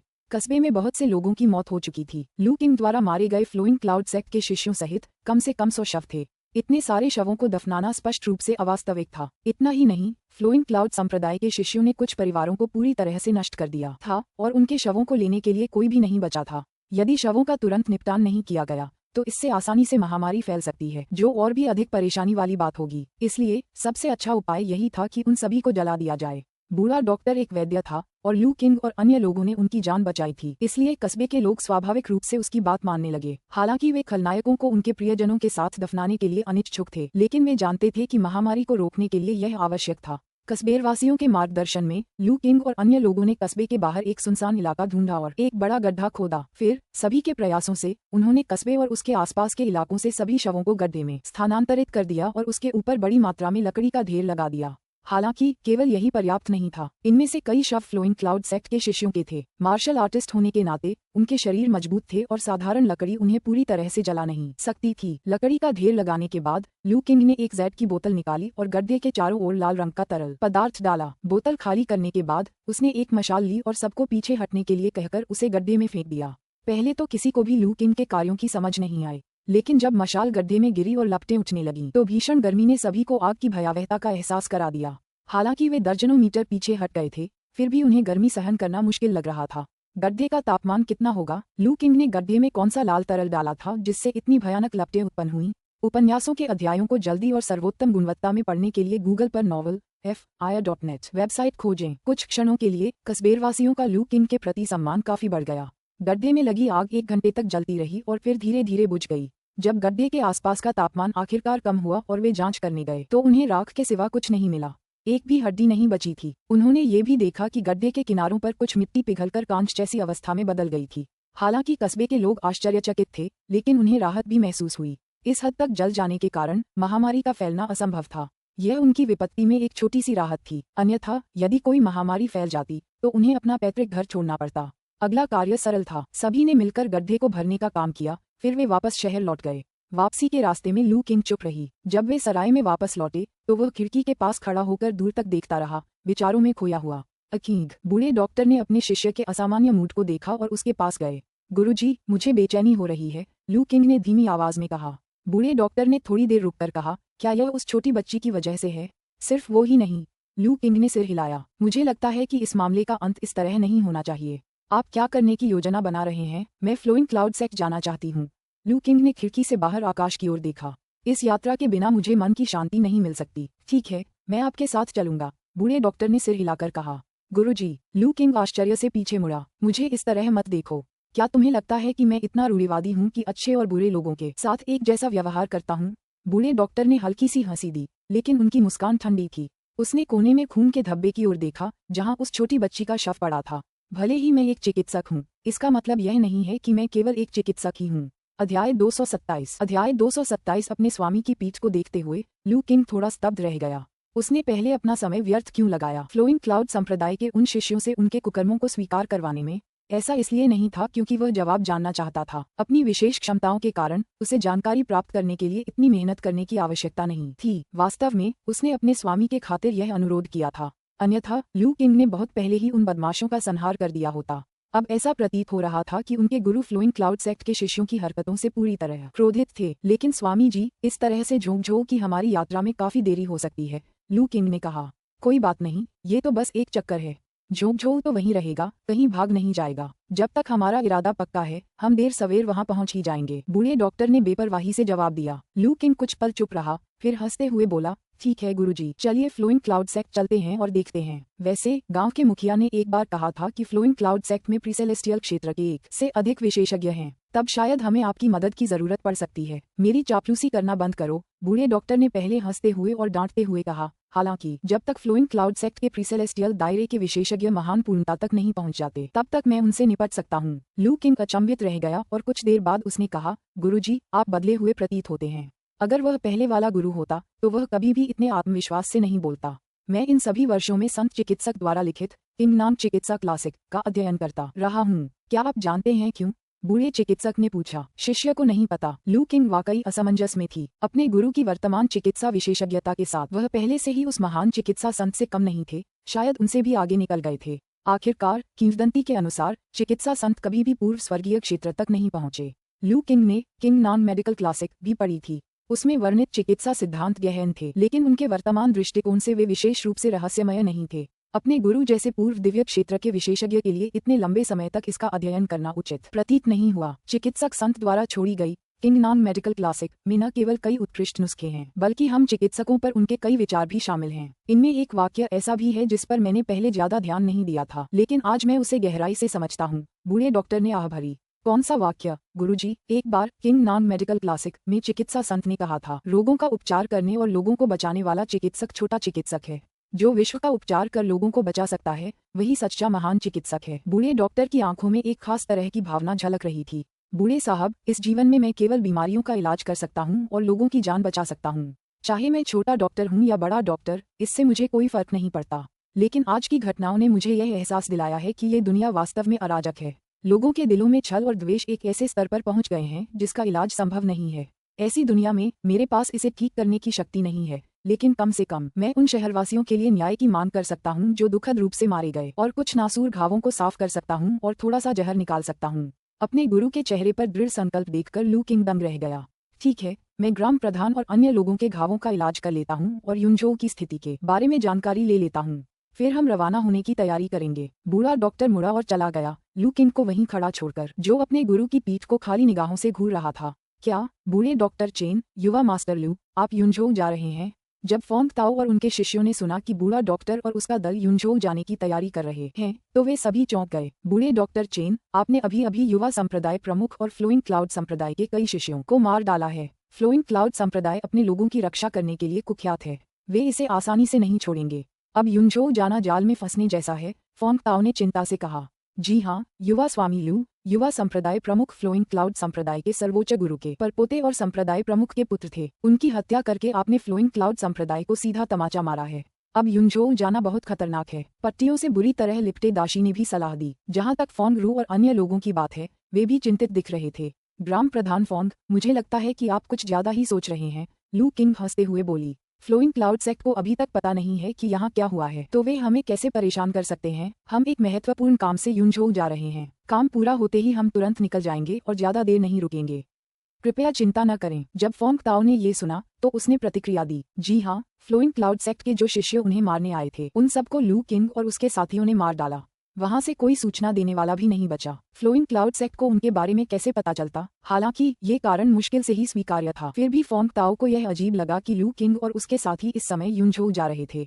उद्धारकर्ता डॉक्टर चेन, अगर ऐसा है तो मुझे आपके साथ वापस चलने दीजिए। मैं युनझोउ से अच्छी तरह परिचित हूँ और वहाँ के विभिन्न संप्रदायों और गुटों के बारे में थोड़ा बहुत जानता हूँ। कुछ देर सोचने के बाद फोंग ताओ ने सुझाव दिया, मेरे नेतृत्व में फ्लोइंग क्लाउड सेक्ट के लोगों से बचना मुश्किल नहीं होना चाहिए। चिंता करने की कोई जरूरत नहीं है। ग्राम प्रधान फोंग, आप अभी भी घायल हैं और आपको आराम करने की जरूरत है। इसके अलावा हमारी गाड़ी तंग है और इसमें एक और व्यक्ति के बैठने की जगह नहीं हो सकती है। ग्राम प्रमुख, कृपया युनझोउ में संप्रदायों और गुटों के स्थानों को चिन्हित करने में हमारी मदद करें ताकि हम अनावश्यक संघर्षों से बचने के लिए तैयार रह सकें। लू किंग का अनुरोध सुनकर फोंग ताओ को आखिरकार यकीन हो गया कि युनझोउ में वाकई कोई महत्वपूर्ण मामला है। ऐसी स्थिति में वह उन्हें और अधिक समझाने में असमर्थ था। उसे युनझोउ के प्रमुख संप्रदायों और गुटों को चिन्हित करते हुए एक साधारण नक्शा बनाना पड़ा और लू किंग और उसके साथियों को इसकी व्याख्या करनी पड़ी। युवा स्वामी लू, युनझोउ में 3 प्रमुख संप्रदाय हैं जिनका सबसे अधिक प्रभाव है। इन तीनों प्रमुख संप्रदायों के पूर्वज लोक से हैं, जिसके कारण राज्य सरकार के लिए भी इन्हें नियंत्रित करना मुश्किल हो जाता है। 3 प्रमुख संप्रदायों में से फ्लोइंग क्लाउड संप्रदाय सबसे अधिक दबंग है। चूंकि आपने उनके युवा संप्रदाय प्रमुख की हत्या कर दी है, इसलिए कृपया उनके शिष्यों से दूर रहें और यदि आपका उनसे सामना हो तो संघर्ष से बचें। फोंग ताओ अब जान चुका था कि लू किंग और उसके साथी बेहद शक्तिशाली थे। लू किंग ने पहले जो ताकत दिखाई थी उसके आधार पर साधारण संप्रदायों को उनसे निपटने में मुश्किल होगी, भले ही वे पूरी ताकत लगा दें। लेकिन तीनों प्रमुख संप्रदाय अलग अलग थे। उनके पूर्वज पूर्वलोक से थे और उनका व्यापक प्रभाव था। लू किंग और उसके साथी चाहे कितने भी शक्तिशाली क्यों न हों, इन दिग्गजों को उकसाना उनके लिए मुश्किल होगा। उनसे बचना ही सबसे अच्छा था। धन्यवाद ग्राम प्रमुख, लू किंग ने नक्शा रखते हुए कहा। तो चलिए चलते हैं। आप आराम कीजिए और स्वस्थ हो जाइए। गुरुजी ने दवाइयाँ और नुस्खे छोड़ दिए हैं। समय पर दवाइयाँ लेते रहिए, आप जल्दी ठीक हो जाएंगे। जब किंगफेक कस्बे के लोगों ने सुना कि बूढ़ा डॉक्टर और उसका दल जा रहा है तो वे चैन से नहीं बैठ सके और सभी उन्हें विदा करने के लिए बाहर आ गए। वृद्ध चिकित्सक, युवा स्वामी, आपने उन दुष्टों को मारकर हमें जीवन दान दिया है। हम आपकी इस दयालुता को कभी नहीं भूलेंगे। मेरे पास आपको देने के लिए कुछ नहीं है, लेकिन कृपया ये चावल और आटा स्वीकार कीजिए। एक बूढ़े व्यक्ति ने कांपते हुए शरीर से एक टोकरी वृद्ध चिकित्सक और उनके साथियों को सौंप दी। उसके बगल में 2 लड़के और एक लड़की थी, जिनकी उम्र केवल 5 या 6 साल थी। उनके पीछे कस्बे के लोगों का एक बड़ा समूह खड़ा था, जिनके हाथों में भी विभिन्न वस्तुएं थीं। बुजुर्ग जी, इसकी कोई जरूरत नहीं है। बूढ़े डॉक्टर ने पहले तो बूढ़े आदमी की चीजें लेने से इनकार कर दिया। पीछे से आ रहे लोगों को देखकर उसने जोर से कहा, आप सभी कृपया अपना सामान वापस ले लें। हमारी गाड़ी में खाने की कमी नहीं है और यह इतना सामान नहीं ले जा सकती। किंगफेक कस्बे में भीषण आपदा आई थी और कई लोगों की मौत हो गई थी। आने वाले दिन कठिन होंगे। जो चीजें वे बाहर लाए थे वे शायद उनका जीवित रहने का भोजन थी, इसलिए बूढ़े डॉक्टर ने स्वाभाविक रूप से उन्हें स्वीकार नहीं करना चाहा। कस्बे के लोग उन्हें मनाने की कोशिश कर रहे थे, लेकिन बूढ़े डॉक्टर के आग्रह पर उन्हें अपना सामान वापस ले जाना पड़ा। उन चीजों को अस्वीकार करने के बाद बूढ़े डॉक्टर ने सड़क पर मौजूद शहरवासियों की ओर देखा। अगर कोई हमसे हमारे ठिकाने के बारे में पूछे तो बस इतना कह देना कि हम युनझोउ गए हैं। इसे हमसे छुपाने की कोशिश मत करना। याद रखना, जल्दबाजी में कोई कदम मत उठाना। इतना कहकर वह गाड़ी में चढ़ गया और भीड़ को आश्चर्यचकित छोड़ गया। हिया मागो ने चाबुक चलाया और गाड़ी धीरे धीरे शहर से बाहर निकल गई। उपन्यासों के अध्यायों को जल्दी और उच्चतम गुणवत्ता में पढ़ने के लिए गूगल पर novel.f.ir.net वेबसाइट खोजें। घुटने टेककर हमारे उपकारकों को विदाई दो। जब गाड़ी 10 झांक से अधिक की दूरी तय कर चुकी थी तो आगे बैठे बूढ़े व्यक्ति ने अचानक अपने पोते पोतियों को घुटनों के बल बिठा दिया और प्रणाम किया। दोनों बच्चे, जो कुछ हो रहा था उसे न समझ पाने के कारण, अपने दादाजी के पीछे पीछे चले और प्रणाम किया। घुटने टेककर हमारे उपकारकों को विदाई दो। बुजुर्ग व्यक्ति और उनके पोते पोतियों को घुटने टेकते हुए देखकर मानो कुछ हलचल हुई और सड़क पर मौजूद कस्बे के लोग भी घुटने टेककर जाते हुए रथ की ओर प्रणाम करने लगे। इस मार्मिक दृश्य ने फोंग ताओ और उनके शिष्यों को पूरी तरह से स्तब्ध कर दिया। कुछ देर बाद जब गाड़ी गायब हो गई और कस्बे के लोग धीरे धीरे उठने लगे तो फोंग रू ने उलझन में पूछा, पिताजी, बूढ़े डॉक्टर चेन ने जाने से पहले जो कहा उसका क्या मतलब था? अभी भी अपनी भावनाओं में डूबे हुए फोंग ताओ को बूढ़े डॉक्टर के शब्द याद आ रहे थे। अचानक यह महसूस करते हुए वह चिल्ला उठा, नहीं, बूढ़े डॉक्टर चेन और बाकी लोगों का युनझोउ में कोई जरूरी काम नहीं था। वे तो बस शहर को और अधिक आपदा से बचाने के लिए फ्लोइंग क्लाउड सेक्ट को दूर ले जाओ। अध्याय 228 पिताजी, आपने क्या कहा? फोंग रू ने अपने पिता की ओर देखा। दाशी और झाओ कियानलिन ने भी हैरानी भरे भावों से देखा। मैंने कहा, बूढ़े डॉक्टर चेन और युवा मास्टर लू युनझो इसलिए नहीं गए थे क्योंकि उनका कोई महत्वपूर्ण काम था, बल्कि फ्लोइंग क्लाउड संप्रदाय के लोगों को बहला फुसलाकर वहां ले जाने के लिए गए थे, ताकि वे यहां आकर किंगफेट कस्बे के निवासियों के लिए और अधिक परेशानी न खड़ी करें या हमारा पीछा न करें। ऐसे में क्या यंग मास्टर लू और बाकी लोग बहुत बड़े खतरे में नहीं पड़ जाएंगे? फोंग रू का चेहरा पीला पड़ गया। फोंग ताओ का चेहरा भी पछतावे से भर उठा। इसमें कोई हैरानी नहीं कि मुझे पहले ही कुछ गड़बड़ महसूस हो रही थी। मुझे उन्हें रोक देना चाहिए था। तारांकन उपन्यासों के अध्यायों को जल्दी और बेहतरीन गुणवत्ता में पढ़ने के लिए गूगल पर november.alf.ir.net वेबसाइट खोजें। गुरुजी, बूढ़े डॉक्टर चेन और बाकी लोग ज्यादा दूर नहीं गए हैं। क्या हमें अभी उनका पीछा करके उन्हें रोकना चाहिए? दाशी ने चिंता से कहा। वह अपने उपकारक को इतना बड़ा जोखिम उठाते हुए नहीं देख सकता था। कोई फायदा नहीं, फोंग ताओ ने सिर हिलाते हुए कहा। एक बार जब वे अपना मन बना लेते हैं तो उन्हें मनाना नामुमकिन है। क्या यंग मास्टर लू ऐसे व्यक्ति लगते हैं जो आसानी से अपना मन बदल लेते हैं? फोंग रू और अन्य लोगों को लू किंग का दृढ़ और निर्मम स्वभाव याद आया और वे चुप हो गए। लू किंग जैसे शक्तिशाली योद्धा के लिए उसकी इच्छाशक्ति आम लोगों की तुलना में कहीं अधिक मजबूत होनी चाहिए। एक बार जब वह किसी बात का फैसला कर लेता था तो वह आसानी से विचलित नहीं होता था। तो पिताजी, क्या हम बस यंग मास्टर लू और बाकी लोगों को युनझोउ में प्रवेश करते हुए देखते रहेंगे? फोंग रू ने अनिच्छा से पूछा। हमारे पास कोई और विकल्प नहीं है। बूढ़े डॉक्टर चेन और बाकी लोग स्पष्ट रूप से नहीं चाहते कि किंगफेट शहर को और अधिक विपत्तियों का सामना करना पड़े। इतना नेक काम, अगर हम उन्हें पकड़ भी लें तो उन्हें रोकने का हमारे पास क्या कारण है? फोंग ताओ ने आह भरी। फोंग रू और बाकी लोग कुछ कह नहीं पा रहे थे। वे उस दिशा में टकटकी लगाए देख रहे थे जहां से लू किंग और उसका समूह गया था। उनकी निगाहें प्रशंसा, शर्म और चिंता जैसी जटिल भावनाओं से भरी हुई थीं। लू किंग और बाकी लोगों को यह नहीं पता था कि फोंग ताओ को युनझोउ जाने के उनके इरादे का पहले ही अंदाजा हो चुका था। किंगफेट कस्बे से निकलने के बाद वे फोंग ताओ द्वारा दिए गए नक्शे का अनुसरण करते हुए युनझोउ की ओर चल पड़े। शाम को जब वे आराम करने और खाना पकाने के लिए सड़क किनारे एक घाटी में रुके तो लू किंग ने बूढ़े डॉक्टर से संपर्क किया। गुरुजी, मुझे आपसे कुछ बात करनी है। बूढ़े डॉक्टर ने सिर हिलाया और वे दोनों घाटी के दूसरी ओर चले गए। जब वे काफी दूर चले गए तो बूढ़े डॉक्टर ने पूछा, ए किंग, तुम किस बारे में बात करना चाहते हो? लू किंग ने कहा, गुरुजी, दुनिया बदल गई है। आपने भी इसे महसूस किया होगा। हवा में एक अनोखी ऊर्जा व्याप्त है जो आध्यात्मिक ऊर्जा से भी अधिक जीवंत और ऊर्जावान है। यदि हम इसे आत्मसात और परिष्कृत कर सकें तो हम जैसे साधकों को इससे बहुत लाभ होगा। बिल्कुल, बूढ़े डॉक्टर ने सिर हिलाया। यह अनोखी ऊर्जा जीवंत और ऊर्जा से भरपूर है। यह आध्यात्मिक ऊर्जा से भी कहीं अधिक असाधारण है। मुझे लगता है कि अगर हम इसे पकड़कर परिष्कृत कर सकें तो यह अत्यंत लाभकारी होगी। लेकिन जब भी मैं इसे पकड़ने की कोशिश करता हूँ, यह मुझसे दूर चली जाती है। अगर मैं गलत नहीं हूँ तो यह आध्यात्मिक ऊर्जा होनी चाहिए। इसे अवशोषित और परिष्कृत करने, इसे अपना बनाने के लिए 2 पूर्व शर्तें आवश्यक हैं, लू किंग ने कहा। 2 पूर्व शर्तें? वे क्या हैं? बूढ़े डॉक्टर ने पूछा। उन्हें इस बात पर आश्चर्य नहीं हुआ कि लू किंग को इन सब बातों की जानकारी थी। वे जानते थे कि लू किंग को कोई रहस्यमय विरासत मिली थी और वह प्राचीन मामलों में उनसे कहीं अधिक जानकार थी। पहली शर्त है दिव्य लोक तक पहुंचना, जहां आपका ऊर्जा छिद्र खुला हो। दूसरी शर्त है ऊर्जा को अवशोषित करने की एक अनूठी विधि का ज्ञान होना, जिसे प्राचीन साधकों द्वारा ऊर्जा अवशोषण की कला कहा जाता है। ऊर्जा को अवशोषित करने की कला?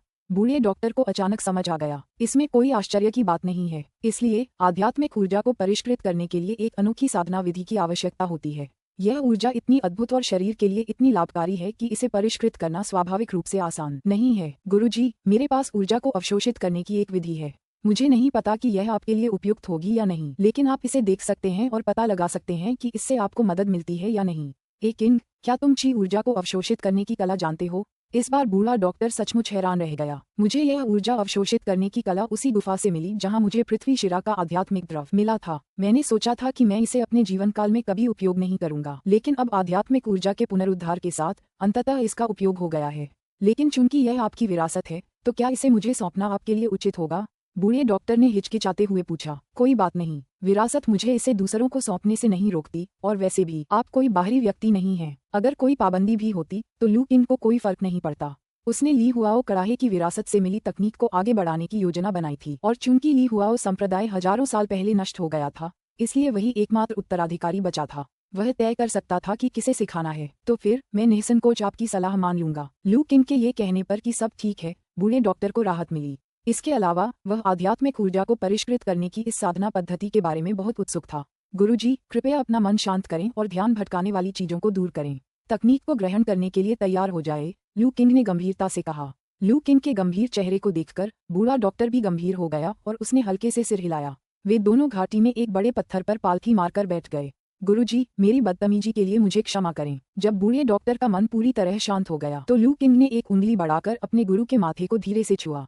थोड़ा आश्चर्यचकित होने के बावजूद बूढ़े डॉक्टर ने अपने शिष्य पर पूरा भरोसा किया और लू किंग को अपनी उंगली से अपने माथे को छूने दिया। अगले ही पल उनके चेहरे पर आश्चर्य का भाव प्रकट हुआ। हालांकि कुछ कहने का समय न मिलने से पहले ही उसने अपनी आंखें बंद कर लीं और चुपचाप लू किंग द्वारा भेजी जा रही जानकारी को ग्रहण करने लगा। कुछ देर बाद जब सारी जानकारी प्रसारित हो गई और लू किंग ने अपनी उंगली हटा ली तो बूढ़े डॉक्टर ने अपनी आंखें खोलीं और आश्चर्य से लू किंग को देखा, सीधे आत्मा में ज्ञान का संचार करते हुए। ए किंग, तुम्हारी आत्मिक शक्ति इतनी प्रबल कैसे हो गई? बूढ़ा डॉक्टर आश्चर्यचकित रह गया। अभी अभी हुए संपर्क से उसे एहसास हुआ कि लू किंग की आत्मिक शक्ति उसकी अपनी शक्ति से कहीं अधिक थी। लू किंग द्वारा प्रदर्शित आत्मिक तकनीकें उसकी वर्तमान क्षमता से परे थीं, लेकिन उनका शिष्य अभी तक पूर्व स्वर्गीय क्षेत्र तक भी नहीं पहुंचा था। हाल ही में मेरा कुछ लोगों से सामना हुआ है और मेरी आत्मिक शक्ति में काफी वृद्धि हुई है, लू किंग ने मुस्कुराते हुए कहा। बूढ़ा डॉक्टर अवाक रह गया।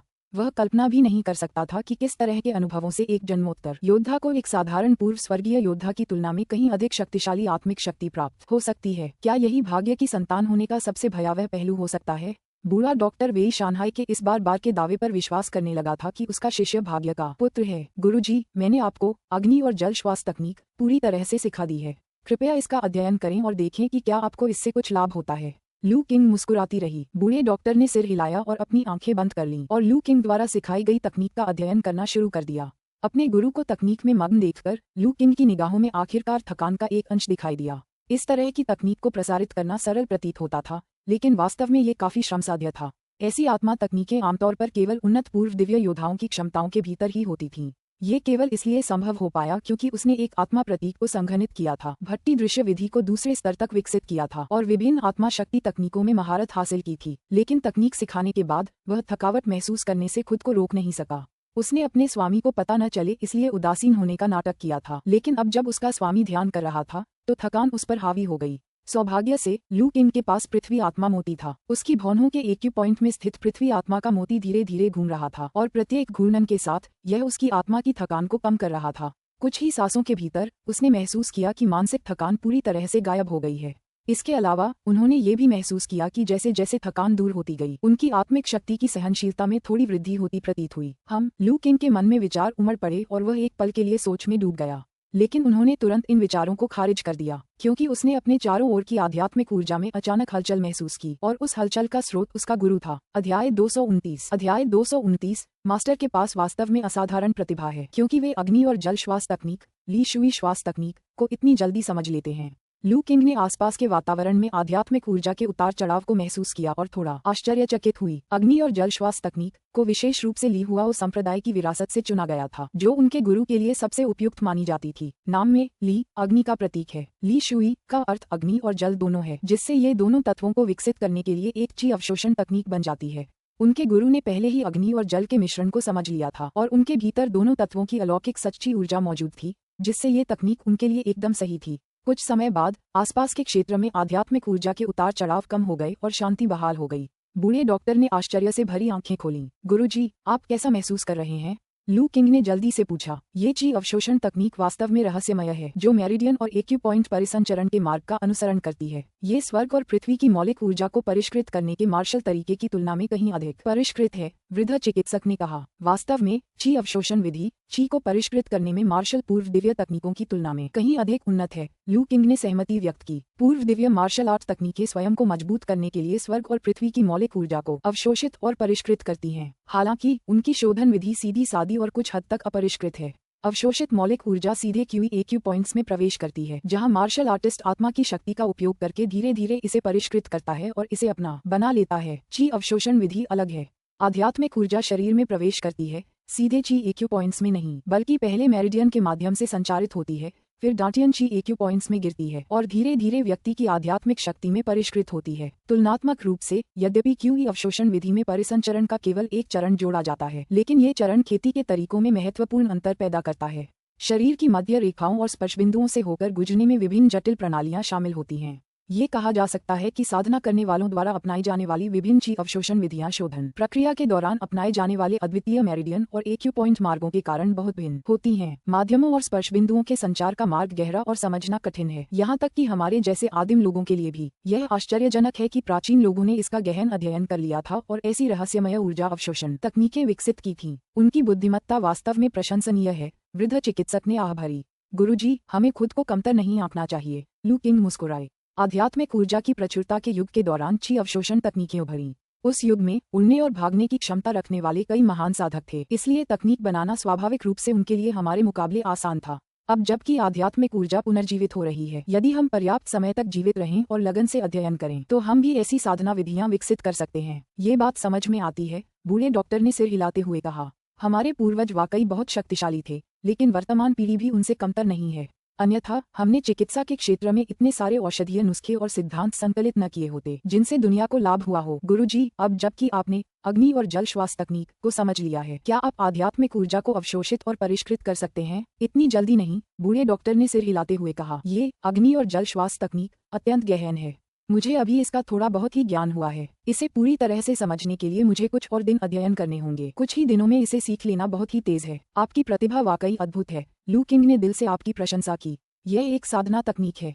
पहले संपर्क में ही कुछ समझ हासिल कर लेना साधना के युग में भी उनके गुरु की योग्यता को असाधारण दर्शाता है। मेरा शिष्य भी मुझे चिढ़ा रहा है, बूढ़े डॉक्टर ने हंसते हुए और डांटते हुए कहा। वृद्ध चिकित्सक, भाई लू किंग, खाना तैयार है। मागो की आवाज तब आई जब गुरु और शिष्य बातचीत कर रहे थे। ठीक है, चलो खाना खाते हैं, बूढ़े डॉक्टर ने कहा। लू किंग ने सिर हिलाया और दोनों चट्टान से नीचे कूद गए और गाड़ी की ओर चल पड़े।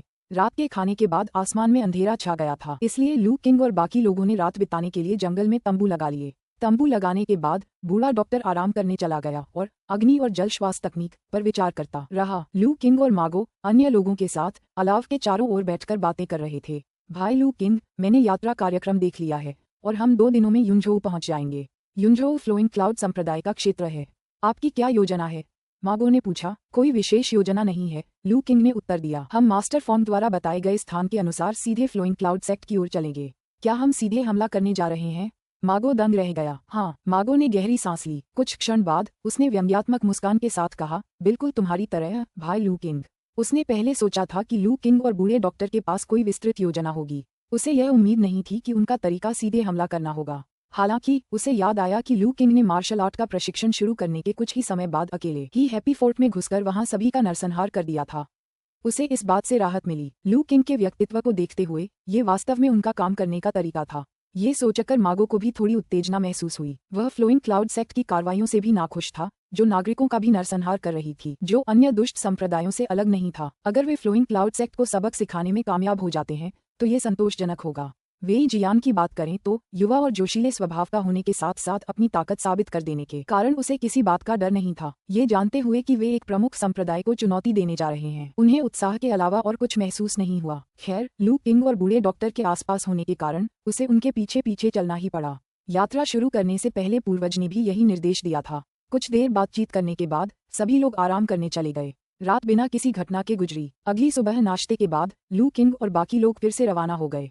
अगले 2 दिनों तक गाड़ी लगातार चलती रही। सौभाग्य से उनमें से कोई भी साधारण व्यक्ति नहीं था, यहाँ तक कि जियाओ यान का शारीरिक गठन भी असाधारण था, अन्यथा वे इतनी लंबी यात्रा को सहन नहीं कर पाते। तीसरी सुबह नाश्ता तैयार करने के बाद लू किंग ने देखा कि उसका स्वामी अभी तक बाहर नहीं आया था।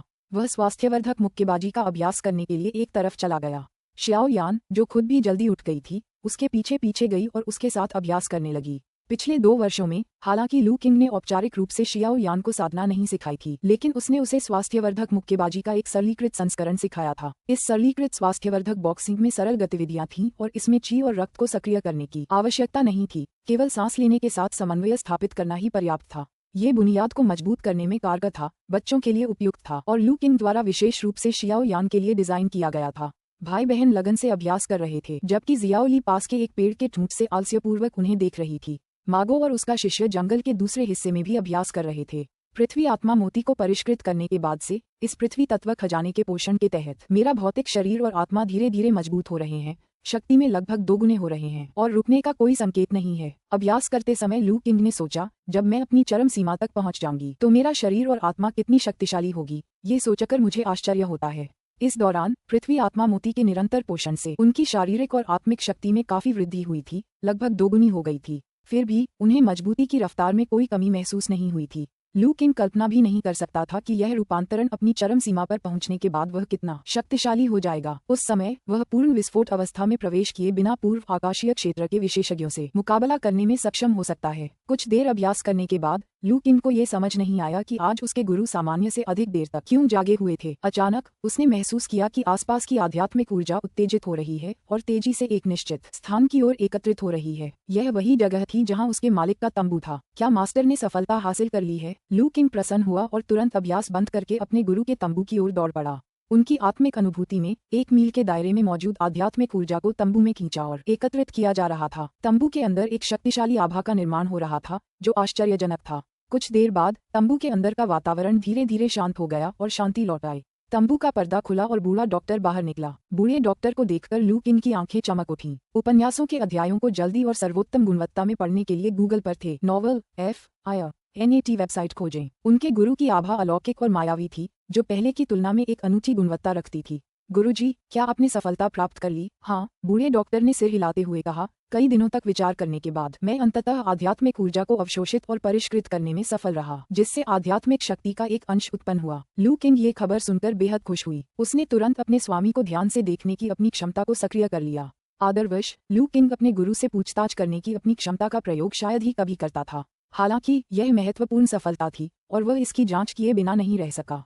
उसने अपने गुरु से एक घनी सुनहरी आभा निकलते हुए देखी। चेन सोंग किंग, चिकित्सा में कुशल, दयालु, सम्मानित, एक उत्कृष्ट वृद्ध चिकित्सक। साधना, पूर्व आकाशीय लघु पूर्णता शिखर, जल और अग्नि की दोहरी विशेषता वाली सच्ची ऊर्जा। पुण्य की शक्ति से युक्त, दुर्भाग्य को दूर कर सकता है, गहन आशीर्वाद से परिपूर्ण। असाधारण समझ, पूर्व आकाशीय क्षेत्र में अपूर्ण पूर्णता। जल और अग्नि के मिश्रण को समझकर दोहरे गुण वाले पूर्व दिव्य वास्तविक ऊर्जा पर नियंत्रण प्राप्त कर लिया है, जिससे साधना की गति और शक्ति में काफी वृद्धि हुई है। दाव की नींव की प्रारंभिक अभिव्यक्ति, जल और अग्नि की दोहरी विशेषता वाली आध्यात्मिक शक्ति से युक्त। सचमुच उन्होंने आध्यात्मिक शक्ति का विकास किया था। इसके अलावा उनकी साधना भी पूर्व स्वर्गीय लघु पूर्णता के शिखर पर पहुंच चुकी थी, जो पूर्व स्वर्गीय महान पूर्णता से बस एक कदम दूर थी। गुरुजी, आप आध्यात्मिक शक्ति और पूर्व दिव्य वास्तविक ऊर्जा के बीच अंतर कैसे करते हैं? लू किंग ने पूछा। बूढ़े डॉक्टर ने एक पल के लिए विचार किया। शक्ति के संदर्भ में आध्यात्मिक शक्ति है, ये दिव्य ऊर्जा से श्रेष्ठ है। स्वाभाविक रूप से इसे विकसित करना भी अधिक कठिन है। इसके अलावा शायद दुनिया में हुए बदलावों के कारण मुझे लगता है कि आध्यात्मिक शक्ति का स्वर्ग और पृथ्वी के नियमों के साथ गहरा संबंध है। मैं समझ गया। लू किंग ने सोच समझकर सिर हिलाया। भटकते अमर ने अपने लेखों में उल्लेख किया था कि आध्यात्मिक ऊर्जा के समाप्त होने के बाद दुनिया ने एक सीमा निर्धारित कर दी। मार्शल आर्टिस्ट केवल पूर्व स्वर्गीय क्षेत्र के शिखर तक ही पहुंच सकते थे। आगे की सफलताएं प्राप्त करना बेहद मुश्किल, लगभग असंभव हो गया। अब आध्यात्मिक ऊर्जा के पुनरुद्धार के साथ आप आध्यात्मिक शक्ति और स्वर्ग और पृथ्वी के नियमों के बीच एक घनिष्ठ संबंध का अनुभव करते हैं।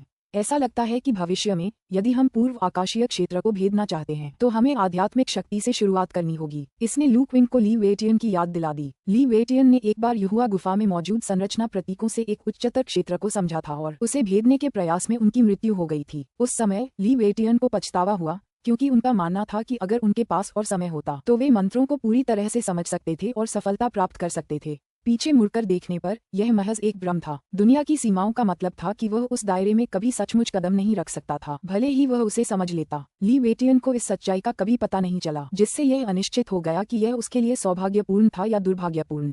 गुरुजी, क्या दिव्य ऊर्जा और आध्यात्मिक शक्ति दोनों का होना आप पर कोई प्रभाव डालता है?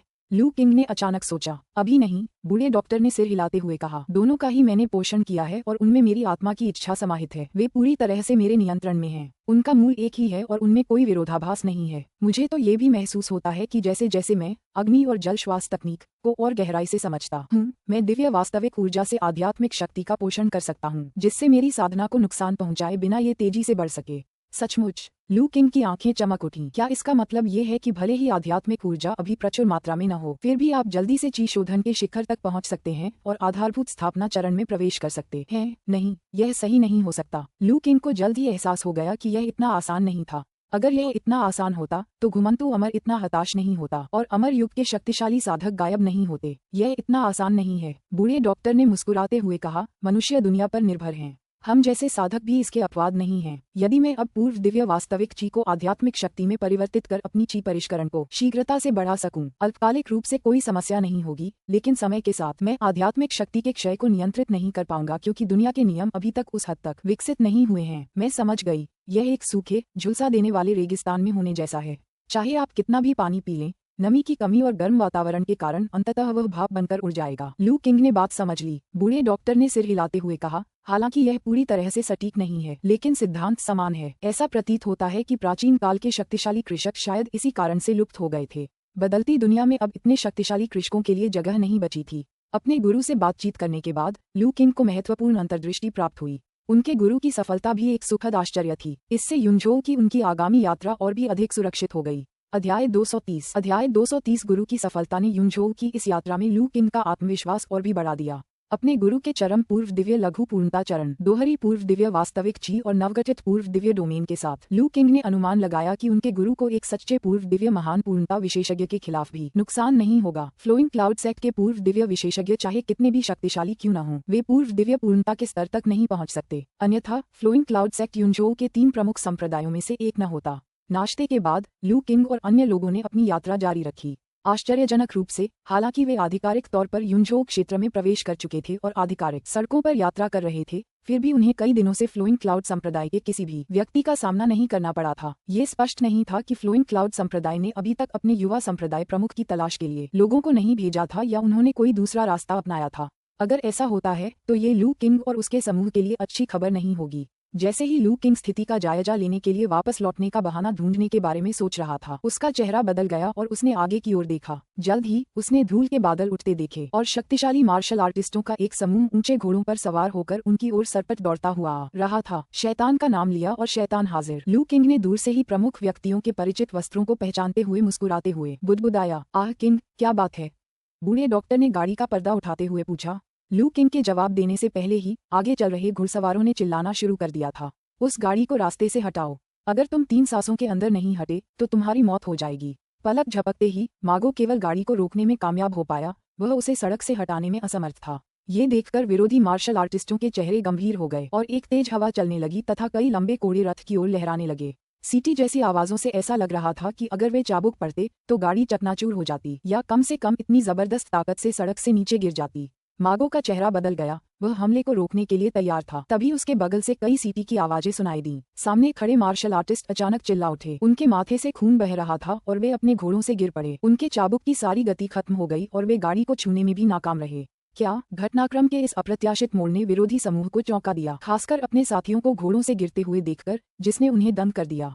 सौभाग्यवश ये मार्शल आर्टिस्ट कुशल घुड़सवार थे। नाजुक क्षण में उन्होंने अपने गिरे हुए साथियों को कुचलने से बचाने के लिए अपने घोड़ों को रोक दिया। इस प्रकार अंततः सभी को रोक दिया गया। हालांकि अगर उन्हें रोका भी नहीं जाता तो भी ये मार्शल आर्टिस्ट इतनी आसानी से नहीं जाते, क्योंकि उन्होंने देखा कि उनके गिरे हुए साथी कुचले तो नहीं गए थे, लेकिन गतिहीन मृत अवस्था में पड़े थे। छोटे भाई झाओ, वरिष्ठ भाई हुआंग, जूनियर ब्रदर वांग, इससे वे सचमुच चौंक गए। मृतक सभी कुशल मार्शल आर्टिस्ट थे, कम से कम टेंडन्स एंड बोन्स स्तर के। फिर भी उनकी मृत्यु पल भर में हो गई। एक पल के लिए सभी मार्शल आर्टिस्टों के चेहरे के भाव पूरी तरह से बदल गए। हम पर घात लगाने की हिम्मत कौन करता है? क्या तुम जीने से थक गए हो? गहरे लाल चेहरे वाला और कमर पर एक लंबी छुरी बांधे एक लंबा हट्टा कट्टा आदमी गाड़ी पर गुस्से से चिल्लाया। फ्लोइंग क्लाउड सेक्ट सचमुच सुधरने वाला नहीं है। जहाँ भी जाते हैं वहाँ उत्पात मचाते हैं, बेपरवाही से लोगों की जान लेते हैं। लू किंग ने ठंडे स्वर में कहा और सदमे में डूबे मार्शल आर्टिस्टों की प्रतिक्रिया से पहले ही धीरे धीरे गाड़ी से नीचे उतर गया। भाई लू किंग, क्या ये लोग फ्लोइंग क्लाउड संप्रदाय से हैं? मागो ने पूछा। हाँ, उनके कपड़ों को देखो। मागो ने आंखें सिकोड़कर मार्शल आर्टिस्टों के परिचित पहनावे पर ध्यान दिया, खासकर उनकी आस्तीनों और कॉलर पर बने बादल के पैटर्न पर, जो बिल्कुल वैसे ही थे जैसे उन्होंने कुछ दिन पहले किंगफेक टाउन में मारे गए फ्लोइंग क्लाउड सेक्ट के शिष्यों के पहनावे पर देखे थे। तो वे सचमुच फ्लोइंग क्लाउड सेक्ट के नीच लोग हैं। मागो को एहसास हुआ। घमंडी बच्चा, मौत को दावत, मरना। अपमानों से क्रोधित होकर फ्लोइंग क्लाउड सेक्ट के शिष्य दहाड़ उठे। गहरे लाल चेहरे वाले उस आदमी की आंखों में निर्मम चमक उठी। एक झंझनाहट के साथ उसकी लंबी छुरी म्यान से बाहर निकली और उसकी धार तेजी से चमकते हुए पलक झपकते ही मागो की ओर बढ़ गई। उस व्यक्ति को पता चल गया था कि लू किंग की साधना का स्तर उच्च नहीं था, केवल ची और रक्त के स्तर पर था, और यहाँ तक कि मागो भी केवल टेंडन और हड्डियों के स्तर पर ही थी। ये दोनों उसके साथियों को पल भर में नहीं मार सकते थे। इसका मतलब ये था कि हमलावर अभी भी डिब्बे में छिपा हुआ था। शुरू में तो मागो का इरादा सिर्फ अवलोकन करने का था, लेकिन उसके अहंकार ने उसकी हत्या करने की मंशा को भड़का दिया।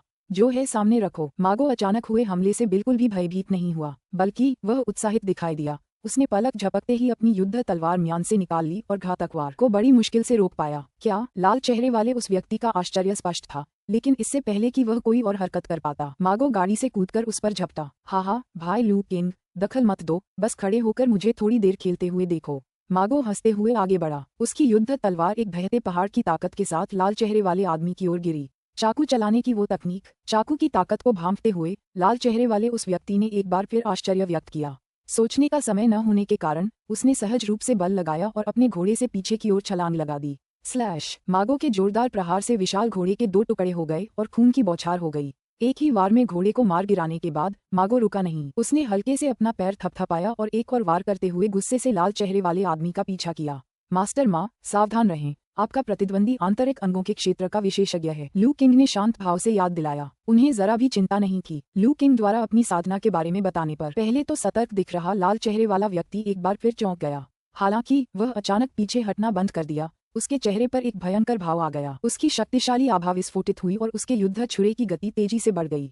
क्लैंग! गूगल पर एथरएट वेबसाइट खोजें ताकि उपन्यासों के अध्यायों को जल्दी और उच्चतम गुणवत्ता में पढ़ा जा सके। धातुओं के टकराने की कान फाड़ देने वाली आवाज के बीच मैगो को एक शक्तिशाली बल द्वारा पीछे की ओर फेंक दिया गया।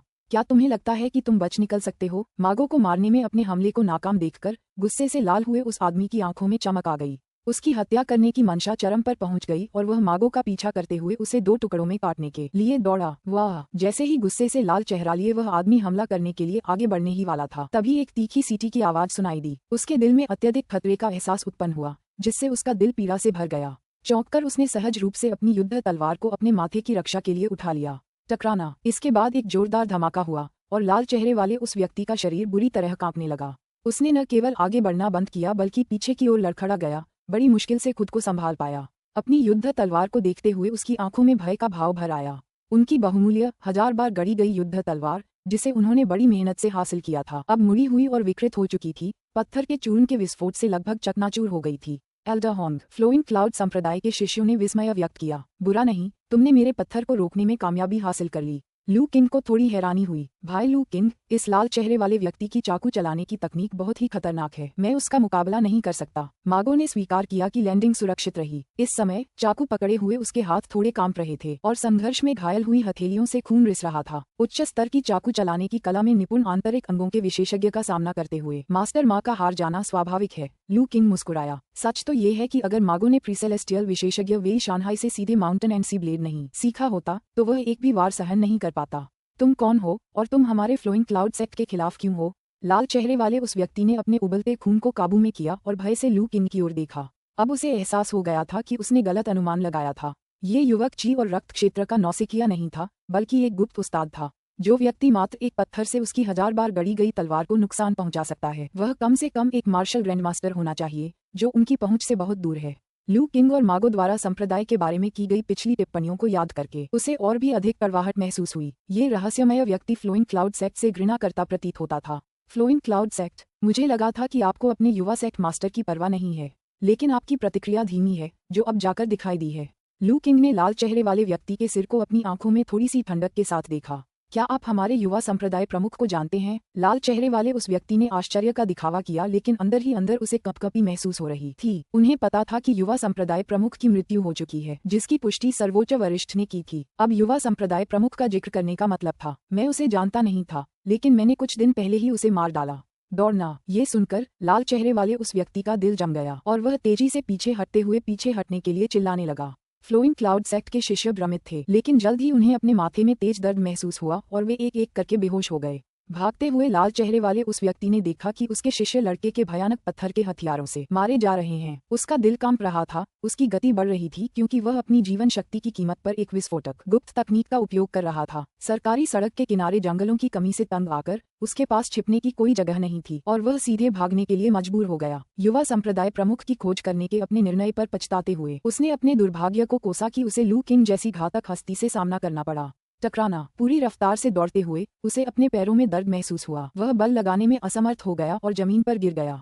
दौड़ना क्यों बंद करें? लू किंग के प्रकट होते ही एक ठंडी आवाज सुनाई दी। छिपे हुए हथियारों के साथ आपका कौशल अद्वितीय है, मैं आपकी प्रशंसा करता हूँ। लाल चेहरे वाले उस व्यक्ति ने अपने गिरे हुए साथियों और अपने टूटे हुए पैरों को देखा और लू किंग की और कड़वी मुस्कान के साथ देखा। मरने से पहले मेरा एक ही सवाल है, तुम कौन हो और तुमने हमारे युवा संप्रदाय प्रमुख और हमें क्यों मारा? निर्दोष होने का दिखावा मत करो, लू किंग ने ठंडे लहजे में कहा। आपने हम पर पहले हमला किया। अगर हम साधारण होते तो आपके कोड़े हमें नष्ट कर देते। लाल चेहरे वाला वह आदमी अवाक रह गया। तुम सब तो बस धौंस जमाने वाले लोग हो। दिखावा करना बंद करो, लू किंग ने उपहास उड़ाते हुए कहा। मैं तो बस तुम्हारे योग्यतम की उत्तरजीविता के सिद्धांत का पालन कर रही हूँ। लाल चेहरे वाला वह व्यक्ति पीला पड़ गया, अवाक रह गया। हमारी दुश्मनी की बात करें तो सच कहें तो हमारे मन में कोई दुश्मनी नहीं है, लेकिन आपके युवा संप्रदाय प्रमुख और कुछ शिष्यों ने एक छोटे से कस्बे में अक्षम्य अपराध किए और संयोगवश हमने उन्हें मार डाला। यह उनका निजी कृत्य था, संप्रदाय से इसका कोई संबंध नहीं था। अगर मैं वहां होता तो मैं उन्हें रोक देता। हमारा संप्रदाय अधर्मी कृत्यों को बर्दाश्त नहीं करेगा, लाल चेहरे वाले उस व्यक्ति ने विनती की, क्योंकि वह जानता था कि जीवित रहने के लिए उसे लू किंग के जानलेवा इरादे को विफल करना होगा। धार्मिक संप्रदाय, लू किंग ने उपहास किया। होंग हो गई, याद है तुम्हारी भाभी की मृत्यु कैसे हुई थी? आप कैसे करते हैं? लाल चेहरे वाला वह आदमी कांप रहा था, उसकी आंखें चौड़ी हो गई थीं। तुम्हारे माता पिता की जल्दी मृत्यु हो गई। तुम्हारे भाई और भाभी ने तुम्हारा पालन पोषण किया, लेकिन तुम उससे प्रेम करते थे। जब उसने विरोध किया तो तुमने उसकी हत्या कर दी और यहाँ तक कि अपने शराबी भाई को भी मार डाला, है ना? तुम कौन हो? तुम्हें ये कैसे पता चला? अपना सबसे बड़ा रहस्य उजागर होते देख गुस्से से लाल हुए उस आदमी ने घबराकर चिल्लाया। मैं तुम्हारे भाई और भाभी द्वारा भेजा गया व्यक्ति हूँ जो तुम्हारी जान लेने आया हूँ। लू किंग के चेहरे पर एक अजीब भाव दिखाई दिया।